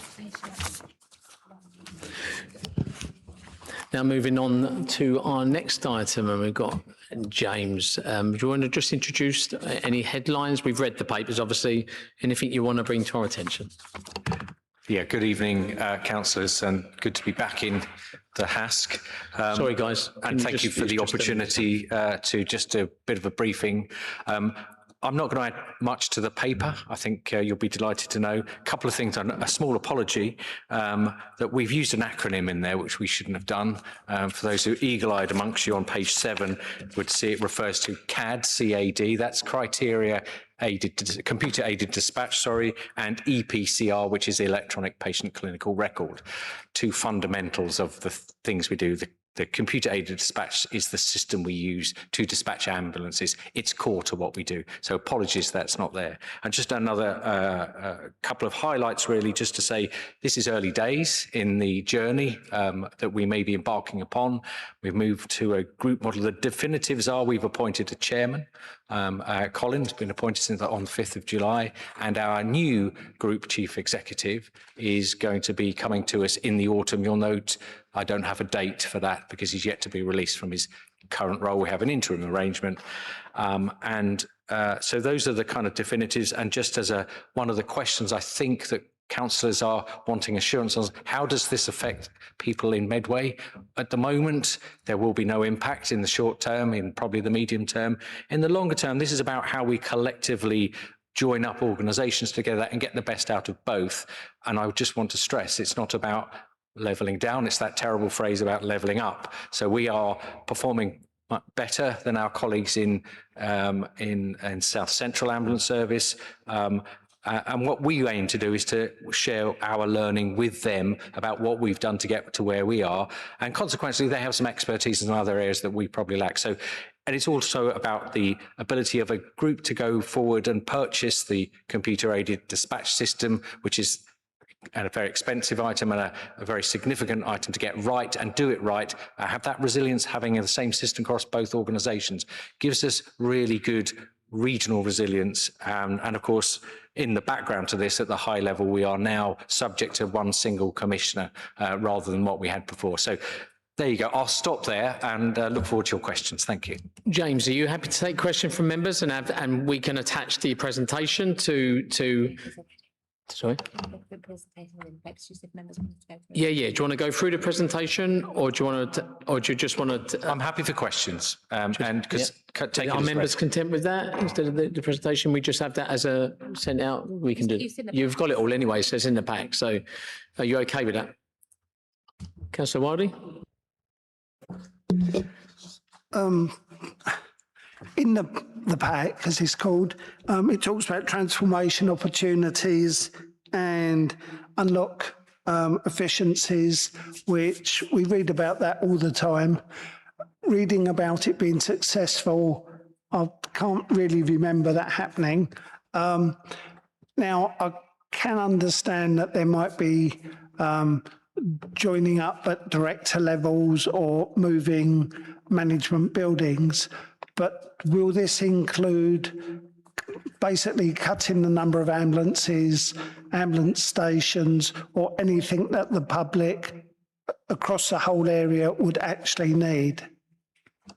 Thank you, and I understand that would be a concern, wouldn't it? And so the answer to that is we don't know exactly where this is going to go, because it's a slightly wider problem than that. And you've heard from colleagues already about the changes in healthcare and the demands on healthcare, ageing population, etc. The ambulance service is shifting, having to shift what it does, because we're not seeing more emergency work, as you and I perhaps would understand, the very, very urgent or emergency work. We're seeing the growth in a requirement for us to manage people with less urgent conditions, to navigate them through the system. So this is what we call virtual care. So we are having to move our organisation, and of course the other ambulance services are all doing similar sorts of things, to wrestle with that issue about how do we best use our frontline operational ambulances and send ambulances to the people that really need them, and help other people who don't need an ambulance in reality to somewhere where they need to go. So that requires us working with our healthcare system partners to make sure there are those pathways, terrible NHS term, but a pathway for a patient to follow. And it may be that they contact the ambulance service first, but the outcome of their contact might be that actually they get sent to the right place first time. It mentions that in there. This is something we are developing and working more and more. We're doing more in the virtual care space. So that's the big challenge, I think, for ambulance services. So we can't really necessarily tell you what it will look like in a few years' time. What I can say, we're going to do more in that space so that we probably won't be needing to grow the number of ambulances we've got, but we'll be more effectively using the ones we've got. If I can come back, not many years ago, paramedics were the flavour of the day, and to put them in as many ambulances as possible for the emergency situation. This now sounds not, the opposite of that, but reducing that level of skilled personnel. Can you talk around that? Certainly. And actually what it's about is giving paramedics other opportunities to use their clinical skills in a virtual care environment. Actually, that's what it's about. So we'll rather than having, you may be a paramedic in the future. I'm quite an old paramedic, so it probably won't apply to me. But a paramedic would spend half of their time frontline patient facing on a vehicle, and then perhaps the other half of their time virtually dealing with calls. And in fact, we have people who do that already. And paramedics as a skill, I mean, again, I'm quite an old paramedic. When I was a paramedic, there was no other opportunities other than to be on an ambulance. Now we have a whole world opening up where we can just use that clinical skills in a virtual setting to navigate patients through the system safely. So lots of other opportunities presenting themselves. Thank you. Thank you. Any other members? Your papers are always too thorough, James. So that's what it is. I mean, can I just ask, Leanne? No, go on, Leanne. Thanks, James. Just a couple of things with the group model. Safeguarding, because you talk in here about we're creating a safer, bigger geographical area, dealing with different local authorities. Can you just give us some reassurance about how that safeguarding piece is working? Also around the governance, because there's governance group model. Yes, I can. And thank you for a great question.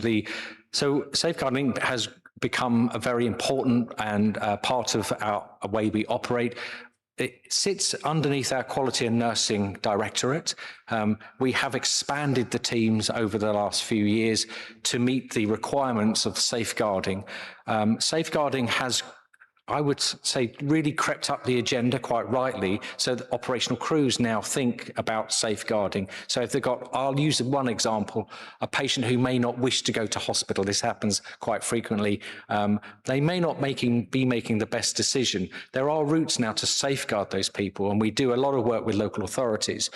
We have a very good team, and I think that's one of the strengths CCAM can bring to the group model. I'm not decrying anything that goes on in South Central, but I think we have a more robust model around safeguarding. So there's an advantage there. Now, equally, there may be other things that SCAS, South Central Ambulance Service, has that we can have as well. So we're operating in that space, and we're at the moment just trying to map those things out to say, well, where are the opportunities?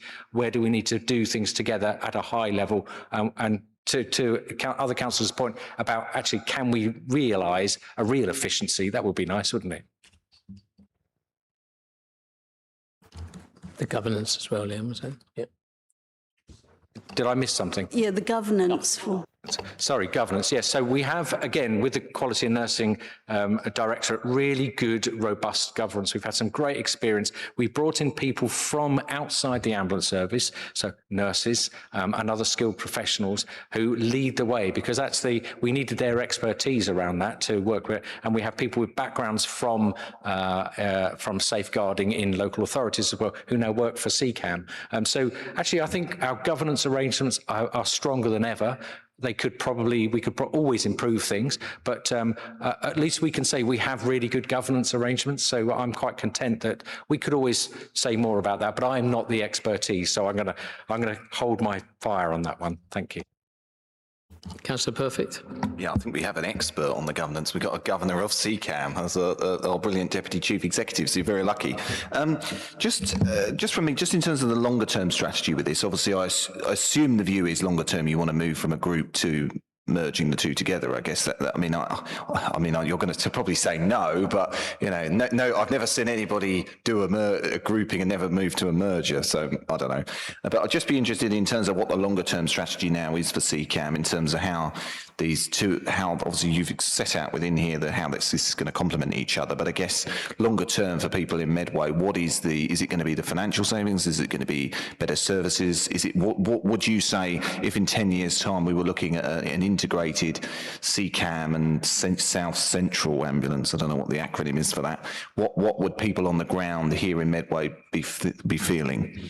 What I would hope they would be receiving would be a service that's as good as it is now, if not better, access to those other services. So it's a terrible phrase, isn't it, to use, like a seamless, because so if you have what you believe to be a medical issue, a medical emergency or whatever, you phone through to 999, for example, and from that point, you then directed to the right place. Now, that might be an ambulance turning up at your door, because that might be appropriate, but it might not be. So I think if we can get it right, people won't notice, they will just receive a really good service, and then we will be able to report that we're meeting the performance metrics that we're held accountable to, and we're financially sustainable. So we have to draw ourselves back. The finances are very important. You've heard it, I think, quite a few times this evening, and we need to address that to make sure that we are using the public money that we receive as effectively as possible. So getting ourselves back on track for that in the post-COVID world. Thank you. James, I suppose I've got to say about, good news about the Category 2 performance. It's still significantly above target and stuff. I suppose I'm going to ask the same reassurance I ask each time during this group model or merger, whatever way it's going to go. And I'm sure, as Councillor Purvis said, we'll be having discussions later in the year about where that ends up being. But I suppose it's just about you reassuring again. I know I asked you last time, it's reassuring that management attention will not be diverted from operational stuff. And I know your guys do an amazing job, but it's something we need to ask because we don't want it diverted during this process of group modelling, etc. Is that a reassurance? Yeah, absolutely. And, CCAM have been doing better over the years. We're on an improvement journey. I think we've been here many times, I know. And so for this year ahead, our target for Category 2 for the Trust is now 25 minutes. That's a stretch target. Last year it was, I think, I might get me wrong, it's just under 30 minutes, which we delivered. We're going to deliver. I'm going to be quite confident we'll do our best to deliver the 25-minute target. Next year it gets tougher still. So we're on a trajectory. And so our focus from the operational teams, the teams in the control centres, the support from the rest of the organisation corporately, etc. Everyone's focused on the two things we need to do: deliver performance, be financially sustainable. That helps everybody move forward, along with all the other challenges. Thanks, James. And I'm sure members will want to pass our thanks on to all your teams that do great work of the evening and daytime and everything else for our community. Vice Chair. Councillor Barrett. Oh, I'd just like to say, in the main, as a Medway councillor, it's not as though it occurs every day or every month or every 6 months, but you do get sort of criticism about the delays with the ambulance arriving. But I had an experience, I've never had an experience of an ambulance in 79 years, up until March the 2nd, where I sort of collapsed on the pavement. I tripped on the pavement and I was momentarily unconscious, and I was left in a state where I was unable to move, and obviously someone called for an ambulance, and I must have been a Category 1 response because they were there sort of almost immediately, and they scraped me up on those yellow boards, put me on a trolley, wheeled me in the ambulance, and then they were sort of looking over me and seeing what was what before they set off. But I can't fault the service, and I thank you for that. Thank you for that feedback. It's really nice. I'm glad everything's okay. Thank you very much. Vice Chair. I move that the committee notes the report. Seconded?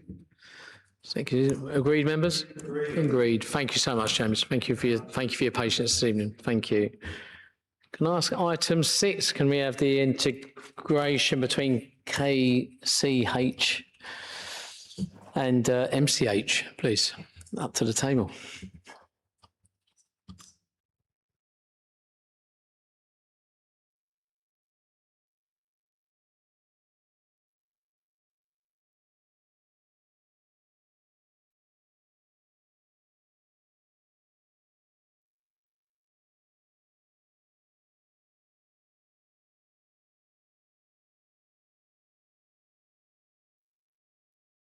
Oh, yeah. Good evening. Welcome to this evening. I know we've seen some of you before, possibly. Can we just have introductions again, just for members? We have got new members around this table as well, so just some introductions would be really helpful. Hi, yeah, I'm Claire Thomas and I am the Deputy Chief Operating Officer at Kent Community and currently the Interim Chief Operating Officer at MCH. John Galston, Chair, Kent Community Health, till the end of June. Rohit McCormick, Chief Exec of Kent Community. I never say KCHFT because no one can say it, so Kent Community is easier. Martin Riley, Managing Director of MCH. Hi, John Nyland, Deputy Chair of MCH. Thank you very much. You're all very welcome. We've taken the papers as read. Is there some highlights that you'd just like to update the members with before we ask you questions? Yeah, thanks, Chair. I'll start, and Martin probably want to chip in. I just wanted to remind people around the table why you're seeing this case in front of you. There is a background to this which is important. So a couple of years ago, when the community services tender went out, rather than compete, the community providers across Kent and Medway decided to collaborate. The reason for that collaboration was we wanted to make sure that we created stability for our workforce and that we could explore the variation of service delivery across the whole of Kent and Medway amongst the three providers. And then, most importantly, strengthen our relationships with primary care, because we're fully aware of the challenges with primary care, which was really to set the common foundation for the delivery of neighbourhood care in the future. So since then, a lot has happened, so a lot of really good progress. So we understand a lot more now about the population of Medway and indeed the rest of Kent and Medway. We've also experienced, and you'll have heard that already tonight, the greatest financial challenge, and that affects us as well. And through our work, it became very apparent that community services as is not sustainable for the future. And therefore, on the back of our already good collaboration, we decided to progress that, to look at what are the benefits of formally coming together. In the paper, you'll see a number of the benefits called out. This is a summary of our full business case. So appreciate some of the comments already made in relation to finance, etc., and very happy to take questions like that, but you've got to make a call on how much summary you put together in these papers. So we focused on the benefits for the population ultimately, which is the design of this is to improve access to patients to the services and to streamline the pathway and take out the duplication. Make the care more joined up and create the foundations for neighbourhood health through work with other providers across the sector, including social care, voluntary sector, and a number of others. The consistency of service delivery is really important. So what we now know is there is lots of variation of service delivery across Kent and Medway, and that's not okay. And in many ways, the people of Medway have been disadvantaged in some of these pathways. So our job in this integration is to make sure that we level that up where we can. Workforce resilience, we've got lots of fragile services, smaller specialised services that really are not sustainable on their own in individual organisations. And then the better use of digital and data as enablers to improve outcomes. So that's the premises of the case that you see before you. I don't know if Martin wants to add, but I'll hand over to him. Thanks. I suppose just a couple of points from an MCH perspective. And again, as you've heard previously this evening, increasing demand and capacity, these are the reasons why we looked into this. So actually, as Mairead said, there's a number of benefits that can be brought by bringing the organisations together. But just the workforce and financial pressures, again, small teams across Medway, they're quite specialised, career pathways, those sort of things, career progression. So again, there's a number of reasons that went through consideration. But as Mairead said, there's a number of benefits we feel that can be delivered by working together. Thank you very much. I'm going to go to members first. Obviously, can we can we just clarify once again the decision of this takeover, merger, whatever you want to call it? It's takeover, really, isn't it? Integration. Takeover. Can you just remind members what date that was agreed? So it went to both boards in April. April. Thank you very much, Maureen. Thank you. Councillor Wiley. Thank you. The first thing that occurs is, Martin, over the years, you've sat around different HASC tables and convinced us that being small, moderately small, is better than joining up with, etc., etc. Your workforce are happier, you're more local, you are, well, just almost the opposite of everything you've just said now. And you can't just say because there's more demand out there, because with health, that's always the way it progresses. So is this all about now's a good time to sell out? And yeah, if I can stop there and if I can come back later. Tim? I think the whole environment's changed, the political economic climate completely. So, and the contract that Mairead alluded to, that we were successful as part of collaboration, an example of that is we're delivering the same for 5% less. That becomes unfinancially sustainable as a smaller organisation.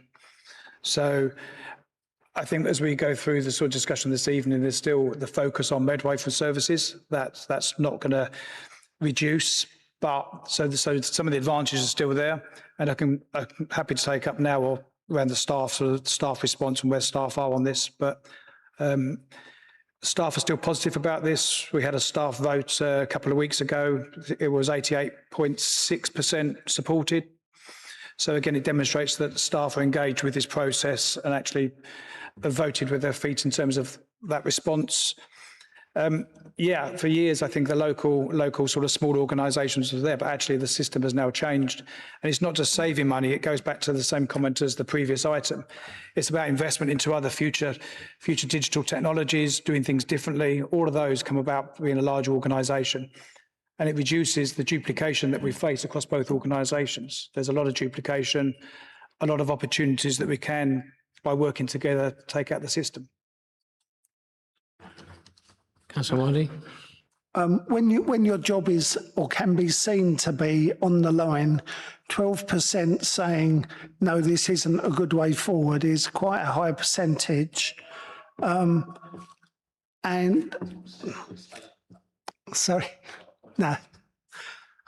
Sorry, if you can answer that. Are you sorry? So is that 12% come on the 100% minus the 88? Is that where? Yeah. So you just said 88% were. There was a number. There was a number of abstentions from that as well, included in the remaining percentage. So one of the things we've tried to do is have a full engagement with all teams across the organisation. Had a lot of engagement from execs, other senior managers across to take them through this journey. I think with any change on this scale, you're going to get a small group of staff that are going to be resistant. But as I say, 88.6% in favour, then a number of abstentions, which I don't know what that is.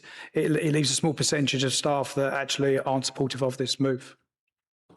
If I can come back, I'm sure some of those 88% thought, oh, well, it's a done deal. It looks good if I tick this box. But if I can move on, KCH, whatever the initials are, Kent Community, much easier. How local will you be? Will every building that treats Medway people still be in existence in 10 years' time? Will, you know, every service provided in Medway still be provided in Medway? And for me as a Medway councillor, a very small concern, but you don't seem to have consulted at all with Essex or with the areas in London you service, and it must be of at least a passing thought for them that their service might get moved, or just affect them. So it just seems, again, you haven't consulted the people you should have, as well as us early enough. But, yeah. Yeah, thanks for your question. So we're not proposing any immediate change to services where they're delivered. This is an organisational change.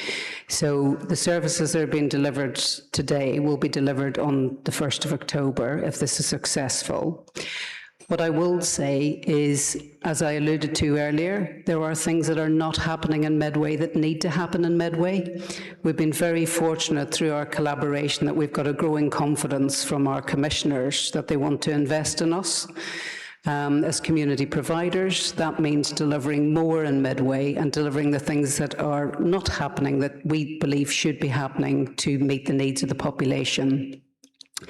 In terms of buildings, the buildings will remain as is, but what I will say is, like any estate, they get older, and our absolute ambition is to deliver healthcare in modernised estate that's fit for purpose. So where those opportunities come along, that is the right thing to do. We've got examples of that already in Medway. So where we can get those opportunities, we will of course seek those opportunities and carry them through. That's all part of estates optimisation. In terms of consulting with people outside of Kent and Medway, we of course have consulted with our staff who work in those areas, so they're all part of the organisation, and there is no plan to move those services from the public. So there was no change in service, so there's no need to consult until there comes a time a service may be changed. If we feel the need to change a service, we'll bring a proposal and we will consult. Councillor Wood, I'm going to go one more and then I'm going to go down. Okay, Four yeah, people waiting. last one then.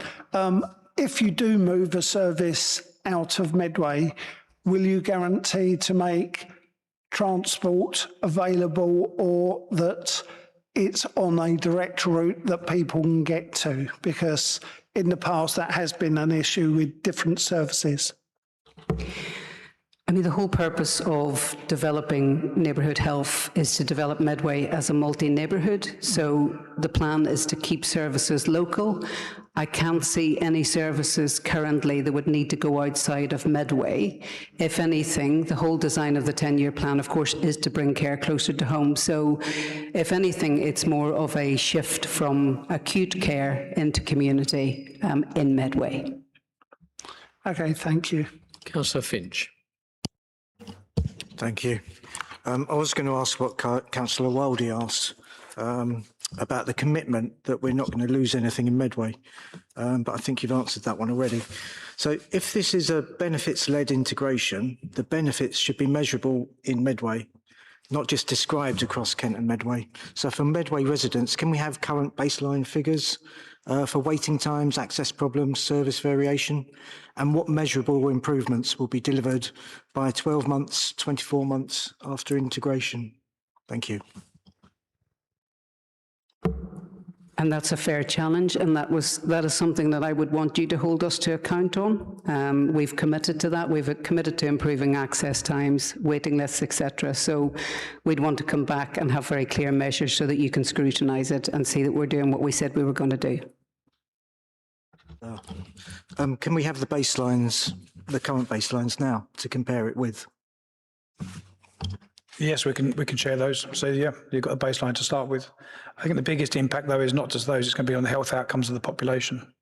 That's going to be the test. I think to be clear, Councillor Finch is asking though for your waiting times and your challenges already within the service, and so we have that baseline to see where the improvements are, because we know there are challenges in both your services. So I think, is that, Councillor Finch, is that what you're asking for, the baseline data to be sent into Terry so we can see what that baseline data is for something to start with? Would be good. Is that okay, Councillor Finch? Yep. Okay. Councillor Perfect. Yeah, thank you, Chair, and thank you all for coming along. It's good to see you. I mean, I'm just interested, obviously I know there's a lot of difficulty, Martin, you've had, obviously, because of the fact you're a community interest company, not an NHS Foundation Trust, and obviously, and I think, look, I think you're probably not alluding to it perhaps maybe as much as you could in terms of obviously the financial challenges that's brought with the national insurance rises, and some of the other things that have happened that have made it much more difficult to operate in the sort of sector, not as an NHS Foundation Trust. I'm just interested, sort of more longer term, and it's probably for the executives of the new the existing organisation that MCH is merging into.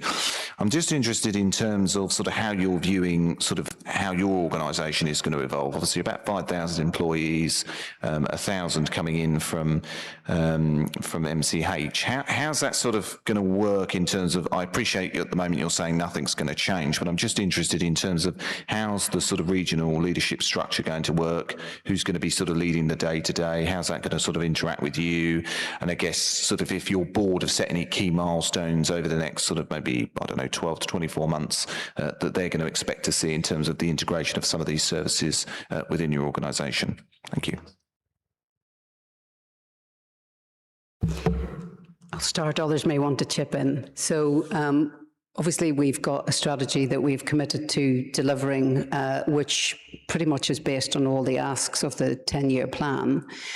The 5,500 plus an additional 1,200 is likely to change in terms of volume if you think about the ask of community services for the future. So I see roughly a further third of what's currently being done in the acute sector happening in the community. We've got to build that up gradually. We can't do it big bang. There's a lot of the investment has actually happened on the evidence base of what we've committed to do already and have done and proved that it's been successful. So I see it getting bigger for that reason. More staff being fluid and working more in community environments than in hospital environments. I think probably not getting too caught up in who the employer is. The important thing is to get the model of care right and to help staff move to where the patient needs are rather than actually get caught up in sort of organisational size. But we've got to start somewhere. So we have a very clear strategy of what we're intending to deliver. And the first big focus for us is on the patients that we have risk stratified as the most vulnerable across Kent and Medway, which are grouped into patient need groups. So we'll start there. It's just also picking up just the day-to-day leadership and who's going to be leading the organisation, I guess, in Medway. Thank you. Yeah, so the process will obviously have a couple of stages to it.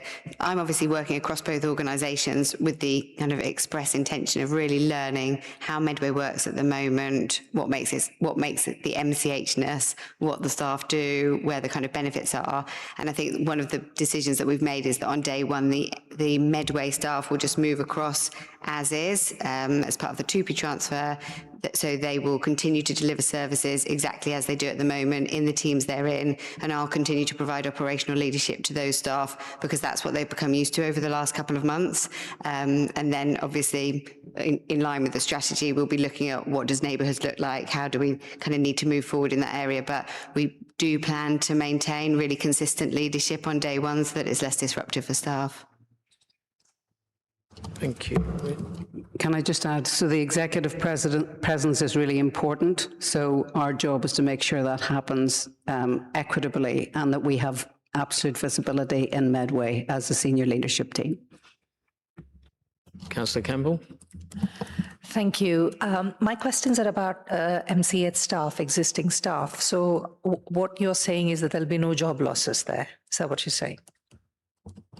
Yes, that's correct. Okay, thank you. And in terms of the 88.6% of your staff who were positive about this move, that's 88.6% of your entire staff, not of 88.6% of respondents. 88.6% of respondents. Okay, so then nearly 12% were negative, like Councillor Wildey was saying. Well, again, so we opened up the response, the vote for over a month to give people adequate time. It was communicated with, etc. So a lot of staff, again, I think it goes back to the comments already made, is that actually they won't notice a lot of difference in terms of actually from the frontline service they still deliver. And so that came through. But those that voted, it was 88.6%. Okay, I'm a bit confused. How can people be counted as absent in the survey if they've already responded? Oh, sorry. So there was a number of votes. Of those who voted, there were so many people who still abstained. They still put an abstention in. So they had a choice of 3, yes, no, or Oh, I see. So there was, of the votes received, 88.6% were for. That makes sense. A number of those were abstentions, and then there was some no's. So they took the survey, they just didn't vote positively. Yeah, okay, thank you for clarifying that. Now, a lot of your MCH staff will be Medway residents, so it's really important to understand where they stand, the health of the staffing force. What was, out of interest, the most common reason for a negative vote from your staff? I think that was the work we tried to do, was not so much a yes or no, it's the reasons behind that. Some of them, I just think that they've been with MCH for a long time. This came through again and again, so they see MCH as part of a family, and it's a part of their career that actually they didn't want to go through a further change. That was quite apparent through discussions. I think there was a number of positives that came through though, so there was the career progression, the support, the specialist services. As I say, we have quite small, I suppose, almost vulnerable services in terms of teams. They're quite niche. If there's a maternity or sickness or whatever, then actually how do they survive with the workload? And I think that was a real advantage. But one of the main reasons was just that they've operated in MCH since we started from 2011, so 15 years as an organisation. It's a long time to be one organisation, a way of doing things. They just felt change was something they didn't want to be part of. Councillor Lane. Thank you, Chair. I would like to follow on from Councillor Wildey, where he was talking about service location, because from the report on page 52, you said there wouldn't be any, there would not be immediate changes to service location. That means that in future, there might be changes to service location, because from that statement, it's not very clear, because you said there will not be changes to service location for now. So in future, there might be service location. And looking at the Medway community and the MCH, which I believe there is a, I would say, community identity, because I believe I myself, if I compare myself going to a local this thing at Medway as compared to going to Maidstone, when I get to Maidstone, I feel I get lost. But if I go to Medway, everything is perfect and I'm happy. So let's take within the next 5 years, next 8 years, if there is no immediate change, and then the next 5 years you decide to change service location, where do you think most of the service location will be? Thank you. Yeah, no, thank you. So as of the 1st of October, there's no plans to change where services are delivered out of.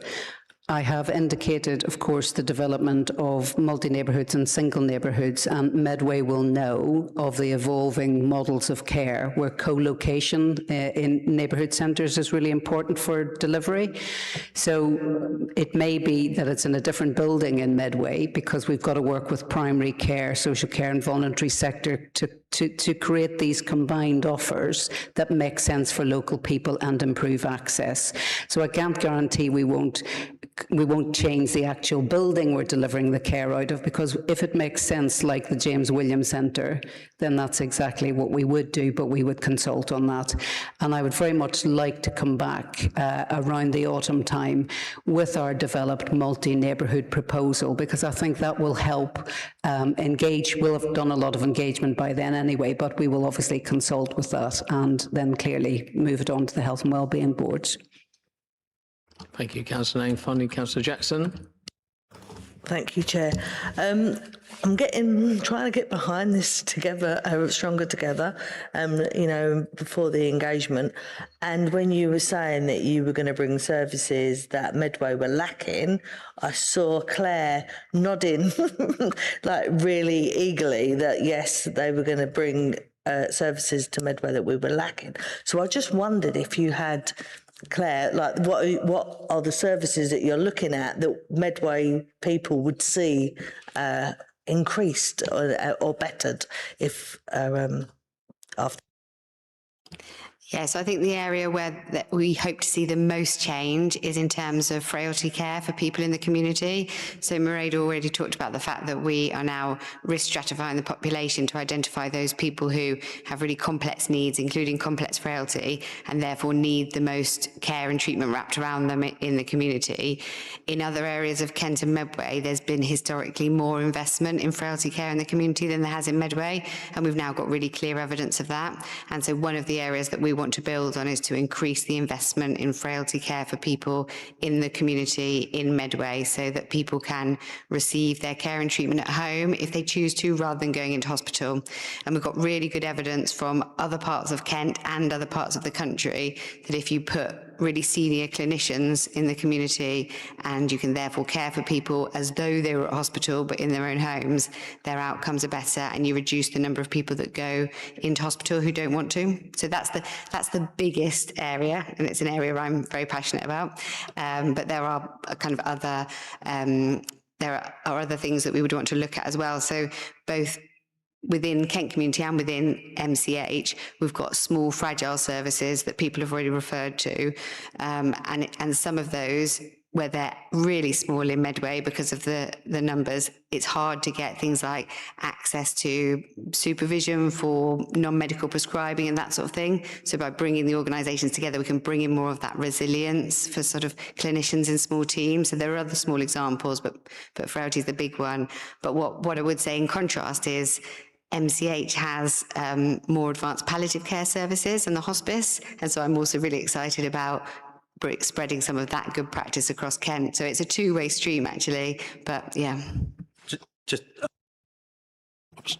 Just to add, I think the other big opportunity in the future, when Mairead's talking about neighbourhood health, we need to remember that Medway is one of the 5 areas of Kent and Medway that is under-doctored for GPs. So we have far fewer GPs in Medway than other parts of Kent. And there's a real opportunity in working through with the council, working through with primary care. How can we come up with some new models of care that can assist the fact that we're not automatically going to increase our number of GPs by, say, 3 times.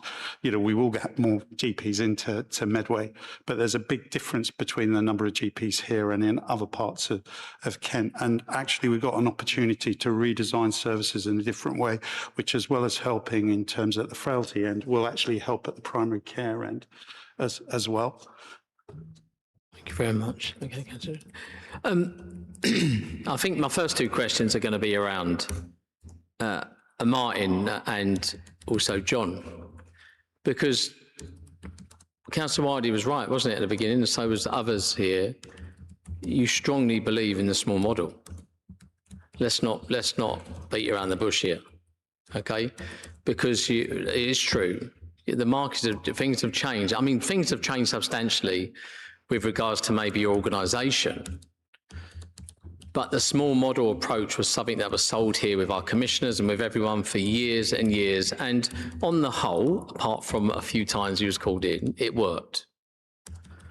So, John, I spoke to your chair. I did speak to your chair at the wonderful Healthy Living Centre opening. You're sad, right? You must be sad about this.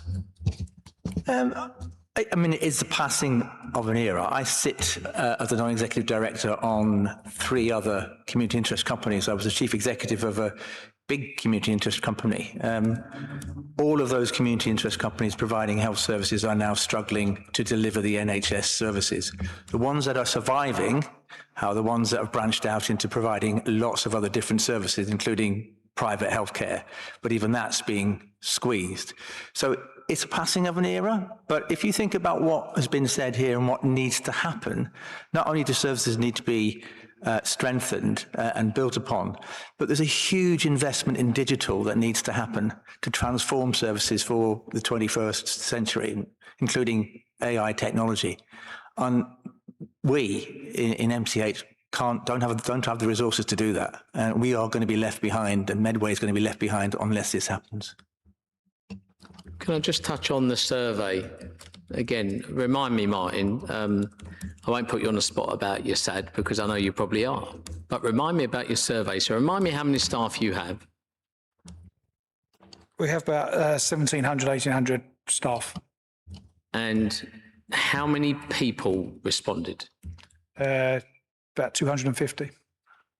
250 people out of 1,800 staff. But in terms of engagement in sort of exec roadshows, team meetings, there was a lot more. There was a high percent, we reached nearly every member of staff. So that's where, again, they had an opportunity, and in the discussions in those team meetings, they felt that it actually was but Martin, more supportive. let me just go on to this again. I think you know what I'm going to say. Your roadshows, your engagements, your one-to-ones, everything else would normally either make people more angry or make people more happier. And when a survey comes out, they want to make their views heard. 250 people. 250 people, and you've got some amazing staff in MCH. 250 people decided that they're going to engage in that survey, probably because Councillor Campbell and others are right. They probably thought it was all done and dusted and a done deal. And probably sad. There's no reflection on Kent community. But I'm talking about MCH at the moment. How sad is that? So when we talk about, let's just, because I'm going to ask a couple of very striking questions at the moment. Let's cut the 88% business, right? 250 people in MCH replied to a survey. Not good, not good, okay? Let's talk about a bit more transparency. Let's talk about staffing, shall we? Because us going forward, we'll always get on in this committee if we're transparent. John, you know that from the hospital, others will know that. There is going to be redundancies, isn't there? Because what you're failing, you know, I thought your executives, MCH, I thought their staff. I thought they would be classed as staff. They're not necessarily all coming over, are they? So when you're telling us here tonight that there's no staff cuts, it's not true. Because the executive team, for some reason or another, all that experience, all that input are not going from MCH over to Kent community. Correct? Someone needs to answer that because a minute ago, someone told a councillor here, no staff cuts. But that isn't true. So some of the execs will have to remain to close. MCH will still exist as a company. So there's a process to go through in terms of termination, winding up the company. One of the other execs has taken a secondment to MFT. Depending on the nature of that, they're still on the TUPE. Two others, one other is retiring, and another one is looking for other opportunities. So it's not through being made redundant. There's a process that actually, again, through change, people are making choices what they want to do. But Martin, there was no choice for them. So the choices are out external, and thankfully the hospital would gain, because I know who's gone over there. amazing that would be for the hospital, because what amazing experience that is going over there. Other retiring, and there's others retiring, and I'm in the executive team, and that's a choice decision. What worries all of us here is, though, is that by taking no executive over, you've got wonderful staff, I'm going to say that again, but taking no execs over is almost like Kent Community saying, we all know what we're doing. Let's forget about the legacy and the history in Medway over the years, which I'm proud of MCH, and you might call it an end of an era. I call it a real shame, but I know transformation has to happen, okay? But I don't want anyone to be under any illusion here that there isn't casualties here, because there are. And I'm going to say again about that, transparency needs to be there from the beginning for us to move on in a positive way with whatever structure you end up with. Again, you know, and members need to be clear about that. The executive team and that Medway flavour, that Medway experience is not going over to Kent Community. And Mairead, I'm not saying that your exec team don't know about Medway because they may live here or whatever, but it's a real massive concern to me. So why was that missed out around what decision did Kent Community take? And I could almost ask the board over in MCH not securing that as a red line for an executive team transfer. Why wasn't there a space for the executive team at MCH? So the choice was there. We didn't make that choice. Individuals made their own choice. They would have 2P'd across. So that was the arrangement. That's the law. We wouldn't have broken the law. They would have come across. But if they've made individual choices, I can't reverse their personal choices. That is their personal choice. They've made them. And I do feel sad about that because, of course, the more people with organisational memory, the better. We're very fortunate that Claire is in as the interim coup and has been for quite some time learning about Medway. So we've got a lot more information. And I don't want to dismiss the senior leadership that sits behind an executive team. They're really important, and they're all coming across with years of experience in Medway, and we really value that. I think we know that 2P is 2P. Whether they come over and whether they're offered the same roles or whatever is a different matter. It's just about the questions asked around the survey, the questions asked around staffing. We need to be clear and be upfront about it. Let me talk about the council and your consultation. So I understand there hasn't been effective consultation with our council. You said, Mairead, you said that you've got growing confidence with commissioners and your discussions, maybe ICB and stuff. How much of work have you done with the council, especially with contracts that current or maybe coming to an end, on informing them and talking them through all this whole process? How much has been done with the council? Because I know, so I'm interested for you to tell me how much has really been done with the council, or has enough been done? So I'll start with sort of at a strategic level. I sit on a neighbourhood board and I sit with the members of the local authority on that board, and we make decisions together. So that is ultimately where the strategic decision making happens. I'll get Claire to talk through on an operational basis what happens on a day-to-day, because I know there's quite a bit of active engagement at a local level through provider to provider. So there's the strategic bit. We have a neighbourhood board. I think I'm talking about the transformation and the merger. I'm talking about the process that you decided back in April. How much, because we didn't, you come to us, it was already done. So how much of that ongoing consultation are you having? I can ask you, Claire, directly. Daily conversations with commissioners where contracts are coming to an end and you're merging and MCH is disappearing? How much have you had? Because I've had plenty of feedback about how much we've had with commissioners. I'd be interested on your take on that. So on an operational daily basis, we have a weekly senior leaders meeting as part of the the Medway and Swale system. And that includes Sue, who's sitting around the table, and it includes me.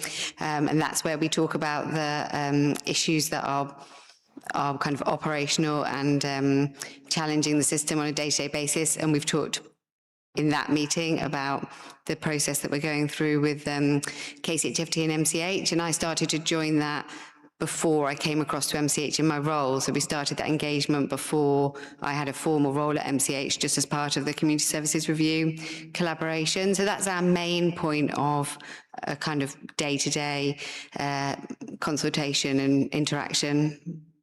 Is that what does that answer your question? I think, I've got no doubt with the networking and the new structuring around making sure you communicate, because you have to. I mean, if you get a commission service from us, you would have to communicate. It's operational. I suppose I'm talking about gaps in that consultation around the merger process, because there was a gap with us. That was clear. It's around the preparation and the formulation of the transfer going over to the new structure. And where some of your contracts, because MCH you're not gone yet, mine, but you're you're near enough edging out there, and there are contracts you're taking on from a Medway Council or which are coming to an end, maybe, that there needs to be proper dialogue now, surely, because this decision was made in April. You're moving fast into this transition. From what I can see, there's not been enough of that engagement with the commissioners over this. I think Martin's going to come in. Sorry, so in terms of the contracts, there's obviously one coming to an end with Medway Council, one service. In terms of the majority of other services, so from a clinical perspective, those services will novate. Where there's other contracts with third-party providers, they have to be written to agree novation. So we're in the process, in terms of the timeline of the work, we're in the process, some of those have gone out, but some of those are now going out as well. So there's still further dialogue and further conversation, and that needs to happen. But that's part of the process and the timeline. And I suppose it was getting the FBC through to boards, the staff vote, etc. All of those elements was part of that. And now we're confident in terms of direction that actually we're put at the point of notification and further discussion. But that's a process we have to go through in terms of indicating to providers and suppliers to us. Thanks for that, Martin. Look, my plea is to you is to start talking to the council. I'm not worried about you other third-party providers and the ICB and others. You've got to do that. But the council have been a full supporter of your services. And again, as many people around this table have said, Medway residents are important to us around this table. Just finishing on that, how will Medway residents maintain a influence over the service in Medway? So I think you probably know as an FT, we have governors on our board. There's also a period of change coming with the proposed amendment to the health bill. So we're in a period of flux. However, what we need to do is decide what that looks like between now and then, because there's a timing thing here. So we've just been talking about what that sort of governor representation looks like from either a partnership or staff governor, so that we will definitely fix on a point with that and come back and advise on what we think is the right way forward and see if people agree. I think more importantly, it's vital to get the engagement for the future right. We've already started to engage on neighbourhood health models. I think that's wider than just organisational representation and governors. I think that's a wider public engagement, and we've got to get that right at a multi and single neighbourhood level. So I think it's for us to design together, but we're in a position of change in terms of the actual governance itself. Leanne? Chair, I know that you're referring to formal routes and consultations, but if it assures the committee, Mairead and I will put the phone up to each other quite regularly. There's an open dialogue there, and there will remain an open dialogue. I know that's not quite what you were after, but it is some sort of reassurance. Thanks, Ian. Thanks for that, Mary. I'll finish by just saying before I move for recommendation, I'd say that this committee, I'm sure you'll know, we'll be watching really closely, making sure that Medway services are not absorbed into Kent. We've had too much of that over the past. You'd hear that from Councillor Wiley quite often. We'll be watching that really closely. And I do think it's a sad a sad day for MCH. I understand it, but I think it's really sad and a worrying time. And I hope, and I'm sure Maureen, I hope you do. I hope that the care and that looking after the staff teams coming over is really clear in those first few months, because it's a worrying time for some of them staff. However, what I will be saying is you did finish by saying that you will come back. Unfortunately, you will, because we will do a substantial variation on this. And we will make sure we're serving them out tonight. We will make sure, because we need to make sure the next stage of the process, nothing's missed from what needs to be seen as proper communication, proper dialogue with this committee and with others. We need to make sure it's there. So I would be recommending a substantial variation, because it is a major variation, hopefully for the better. Nothing against MCH, but hopefully for the better. And for that reason, because it is a major variation on contract, we would need to go to a substantial variation on that. I've got a second on that. Okay. Vice Chair.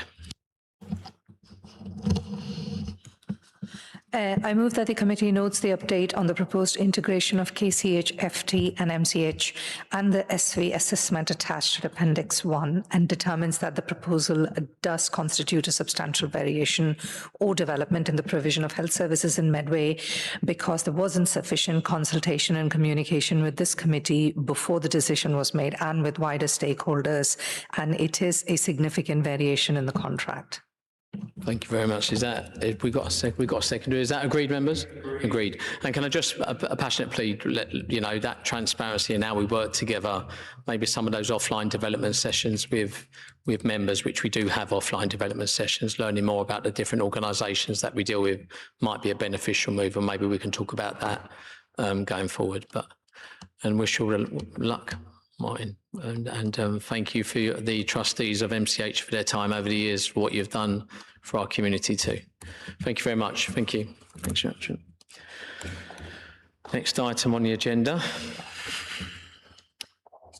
is Jack. I was told by Terry. Jack, over to you. You've been waiting patiently. I'm not sure. Should I go and sit over there, or am I all right? Yeah. Thank you, Chair. So this paper is being presented to provide an update on the recent procurement exercise to commission an 8-year framework for older persons, residential and nursing care services in Medway. Just a couple of points I will just highlight. They are mentioned in the paper, but one of the key changes to the new contract, to the new framework, is what's referred to in the paper as the bandings. So that is the categories of care within care homes. That has changed, and that has moved from the old bands, which were kind of primarily dependent on a diagnosis of dementia. So that then determines the level of care that someone received in the care home, to a model that is more reflective of an individual's level of need and care and support that they require. So I think it was, I wrote it down here. I can't remember what point it was on the paper, sorry. Section 3. 3.7. So the new bandings will be called residential standard, residential enhanced, nursing standard, nursing enhanced. So like I say, it's removed a diagnosis of dementia being the kind of key factor in the level of care and support that someone receives, and therefore the funding and the band of care that we commission. We have also created a 5th band called highly specialised care, and that is kind of reflective of increasing complexity, increasing level of need. So that is a new 5th band that's been created in the new contract, which is positive, and that enables us to commission care for those individuals through our framework, whereas beforehand we used to have to individually purchase those services from the market. And the second point that I will just highlight is the creation or the addition of a key performance indicator framework. So all providers on the new contract will be required to submit monthly, quarterly and annual performance data. That's new. Providers haven't had to do that to date. So that will really improve our abilities to quality assure services, to contract managed services. So that will give us a lot more information on performance. So that's a really positive move. And then lastly, what I would just mention is in terms of the tender itself and the response and the outcome. So we had 36 providers apply, 18 providers were successful. That they represent 29 care homes, so 18 providers, 29 care homes in Medway. That is lower than we would like. We would like to have had more care homes on our new framework. The paper speaks about opening the framework to new submissions periodically throughout its lifetime, but we are intending to open kind of as soon as possible. So July, August time, we will be looking to reopen the tender to hopefully encourage those providers that either didn't apply to join the framework. We've got a cohort of providers that did apply that unfortunately wasn't able to evidence they could deliver the quality of service that we're looking for. I actually think some of that is more around their ability to write a tender document than being able to evidence that they can provide quality services, because we know they can, because they're delivering services already for us. And there's a third cohort of care homes that unfortunately failed on a technicality. So they didn't tick the right box on a form, or they didn't sign the right form, or they didn't supply all the documentation that we require. So yeah, looking to reopen the framework as soon as we can to hopefully increase the number of homes on the framework. Thank you very much, Jack. Thorough as always. Councillor Perfect. Yeah, thank you, Chair, and thank you, Jack, for that comprehensive update on this report and for everything that you're doing with this. I'm just interested in terms of that procurement piece, because, I mean, this is something quite consistently here across different, when I sit on, over the course of the year, try and sit on all the committees. There's almost this consistent issue around procurement sometimes and the way in which we're engaging with the market, not just on this, but on a whole range of different issues. I'm just interested in terms of, and I know there's lots of regulations and lots of rules, and you know, public sector procurement's become almost impossible in the 21st century, unfortunately. But I'm just interested in terms of some of that market engagement with some of those sort of providers that you're talking about, because I think obviously the largest providers, I guess like your Barchesters and the sort of very large healthcare groups, they'll have a whole team that sit there doing this, able to answer these on a day-to-day. But obviously, if you're a smaller care home, and we've got quite a lot of those, I guess, in Medway, parts of Chatham, etc., that haven't got that specialist support. I'm just interested from our perspective, and again, understanding, you know, in the context of procurement laws and everything else, how are we sort of going about trying to support those? And is that something that the service is able to provide, or is that something that the business support directorate should be providing? Or what's the sort of, because I know I've been on the other side of it in other capacities writing tender documents, and it's a pain in the neck. But I'm just interested in terms of how we do that engagement, and is there enough support, do you think, from the sort of corporate centre, from the business support directorate being provided on that? Or is there more, you think, potentially a sort of a one Medway Council that we need to be doing, I guess, in this regard? Thank you, Chair. Yeah, thank you. So we held a market engagement event last year, April 25. That was advertised through all the normal channels. So it's one of those things. We advertised for everyone. We didn't again get the turnout that we was hoping for, but nevertheless, we put that event on. I think you are quite right. So the larger organisations will have tender writing teams. A number of providers employ consultants or experts to produce their tender documentation. The independent homes will find it more challenging, you know, from a resourcing point of view. So we've already done some analysis on those homes that didn't get onto the new framework. On those technical points, as a team, we are discussing ways in which we can support the market. As a general, there are certain limitations to what we do from a biasy point of view and following procurement legislation. But we are keen as a commissioning team to ensure our providers are supported as much as we can. Yeah, my view, you know, the ability to fill out a tender document shouldn't necessarily be the limiting factor for providers. And again, if there's further support that we can offer from across the council, I personally would be keen for that. Councillor Wiley. Thank you. You said there's 29 care homes, 18 providers. How many beds do they provide? What's sort of the average number, or are they vastly different? Good question. I will have that information and that data on my computer. I haven't got it to mind.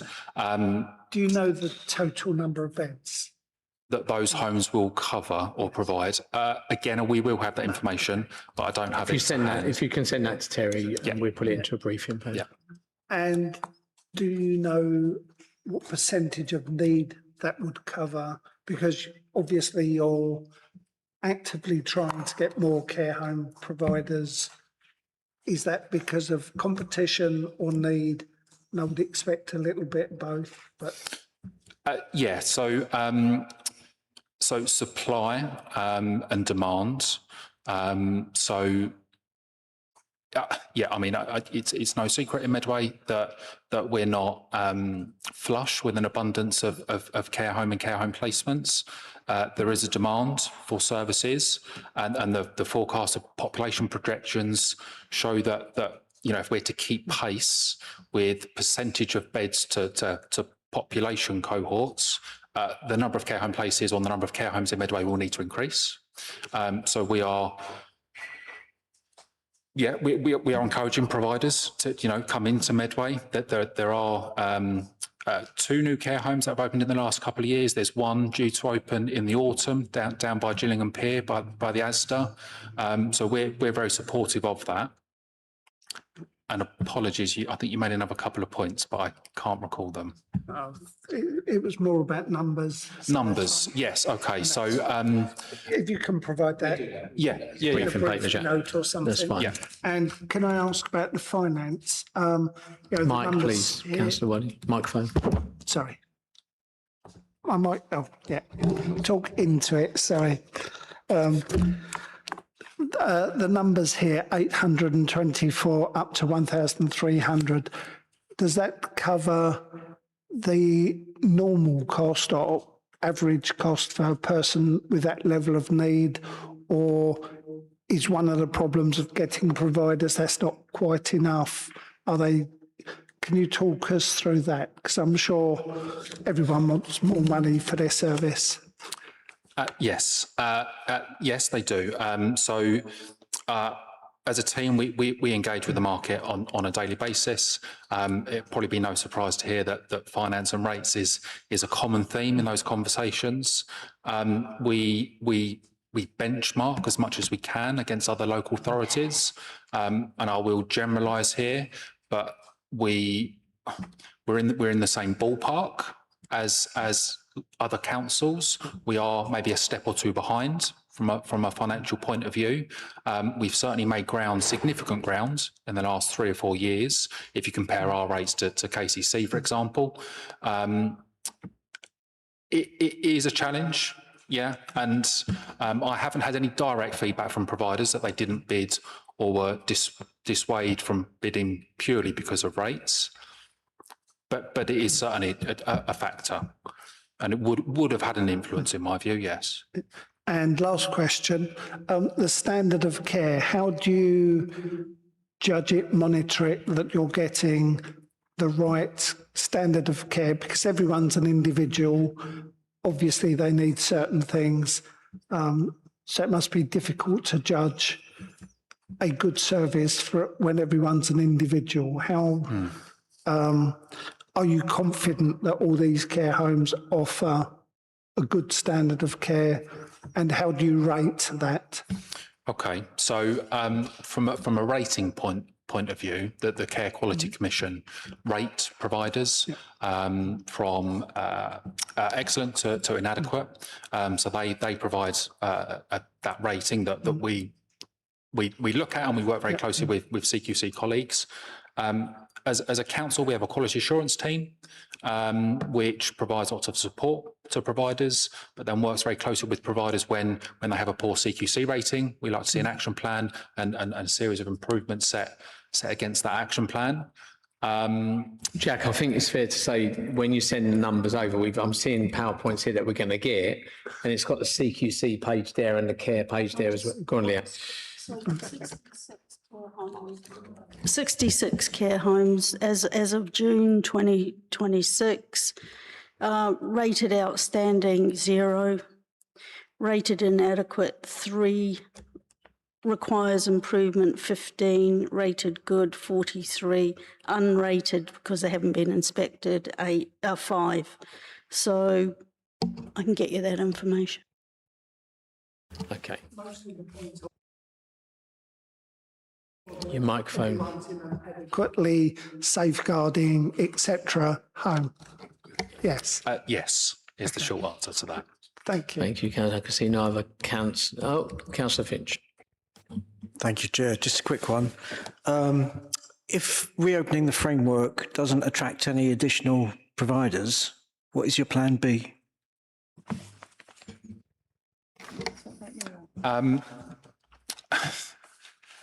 So we as part of the procurement, we outlined the risk, and the risk was about attracting sufficient number of care homes, care providers. This is not really a plan B, but we can open the framework again. We, of course, will continue that dialogue with providers to understand their reasons maybe for not engaging with us or for working with us. Sue is primed to jump in. Thanks, Jack. So we did more than just the engagement event when we started the procurement. We've learned the lessons of why people haven't joined our framework.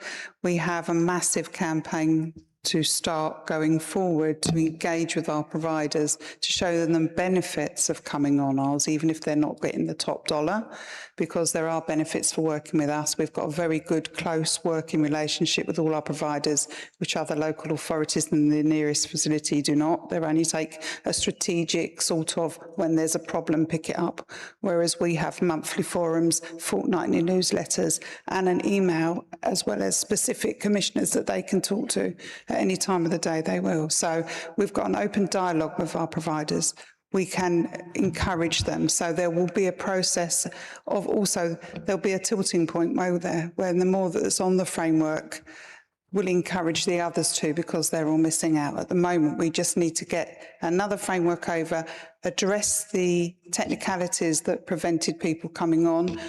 Now we know that, we'll work with our category management officers to ensure that is delivered, because when we get to the procurement part and the tendering element, it's very technical, and it's at that point we as commissioners can't engage with that process with the providers. It has to be done through that. So we will do absolutely everything before we go live to make sure they've got the information they need and the processes that need, and the encouragement that they will get placements from us if they join our framework. Thank you, Sue. Thank you, Councillor Finch. Members, Vice Chair, please. Sorry, can I just clarify? Do we still need to know the number of beds across the care homes? Yeah, okay. I move that the committee notes the report. I also note that the committee has requested data about the number of beds across the care homes in the framework. Thank you very much. Is that seconded? Is that agreed, members? Agreed. Thank you so much, Jack. Thank you for coming to see us tonight. Okay, Leanne, no pressure. We've got 7 minutes for 2 items, so over to you. Thank you, Chair. Of course, members are free to ask any questions they wish, but I would like to draw your attention to page 147, 1.15. This is a red with a downward long trend around support all adults, including those with disability or physical or mental health. There's a fairly detailed narrative there, but I just want to acknowledge we need to do more work in this area. We're not underneath this whole issue yet, so just want to be transparent. The other one is page 154, which is, let me have a look, 1.22. Again, people in Medway live independent and fulfilled lives into an active old age. This one here too, some of this is sitting with us and we need to improve our service and how we're dealing with these issues if we are to make the necessary gains. So pretty detailed narrative there. Just wanted to be quite transparent. I've got my eye on this. We're working on it. But are there any other questions? You've done that without mentioning LGR. I'm impressed, Leanne. Any questions from members? Councillor Wilding. Thank you. Without being unfair, I was going to say, the red areas don't tend to get any better. But the one you mentioned on adult social care outcomes, that's been better in the past by memory. And quite considerably better. So do we know what's happened to? Not necessarily. That's why I was trying to be quite transparent and saying I need to get under this. Okay. All right. No, thank you. And thank you for your honesty. If some other of our guests had been as honest, it might have been more helpful as well. Thank you. I won't ask for a second on that one, Councillor Wiley. Okay, no other members? Vice Chair.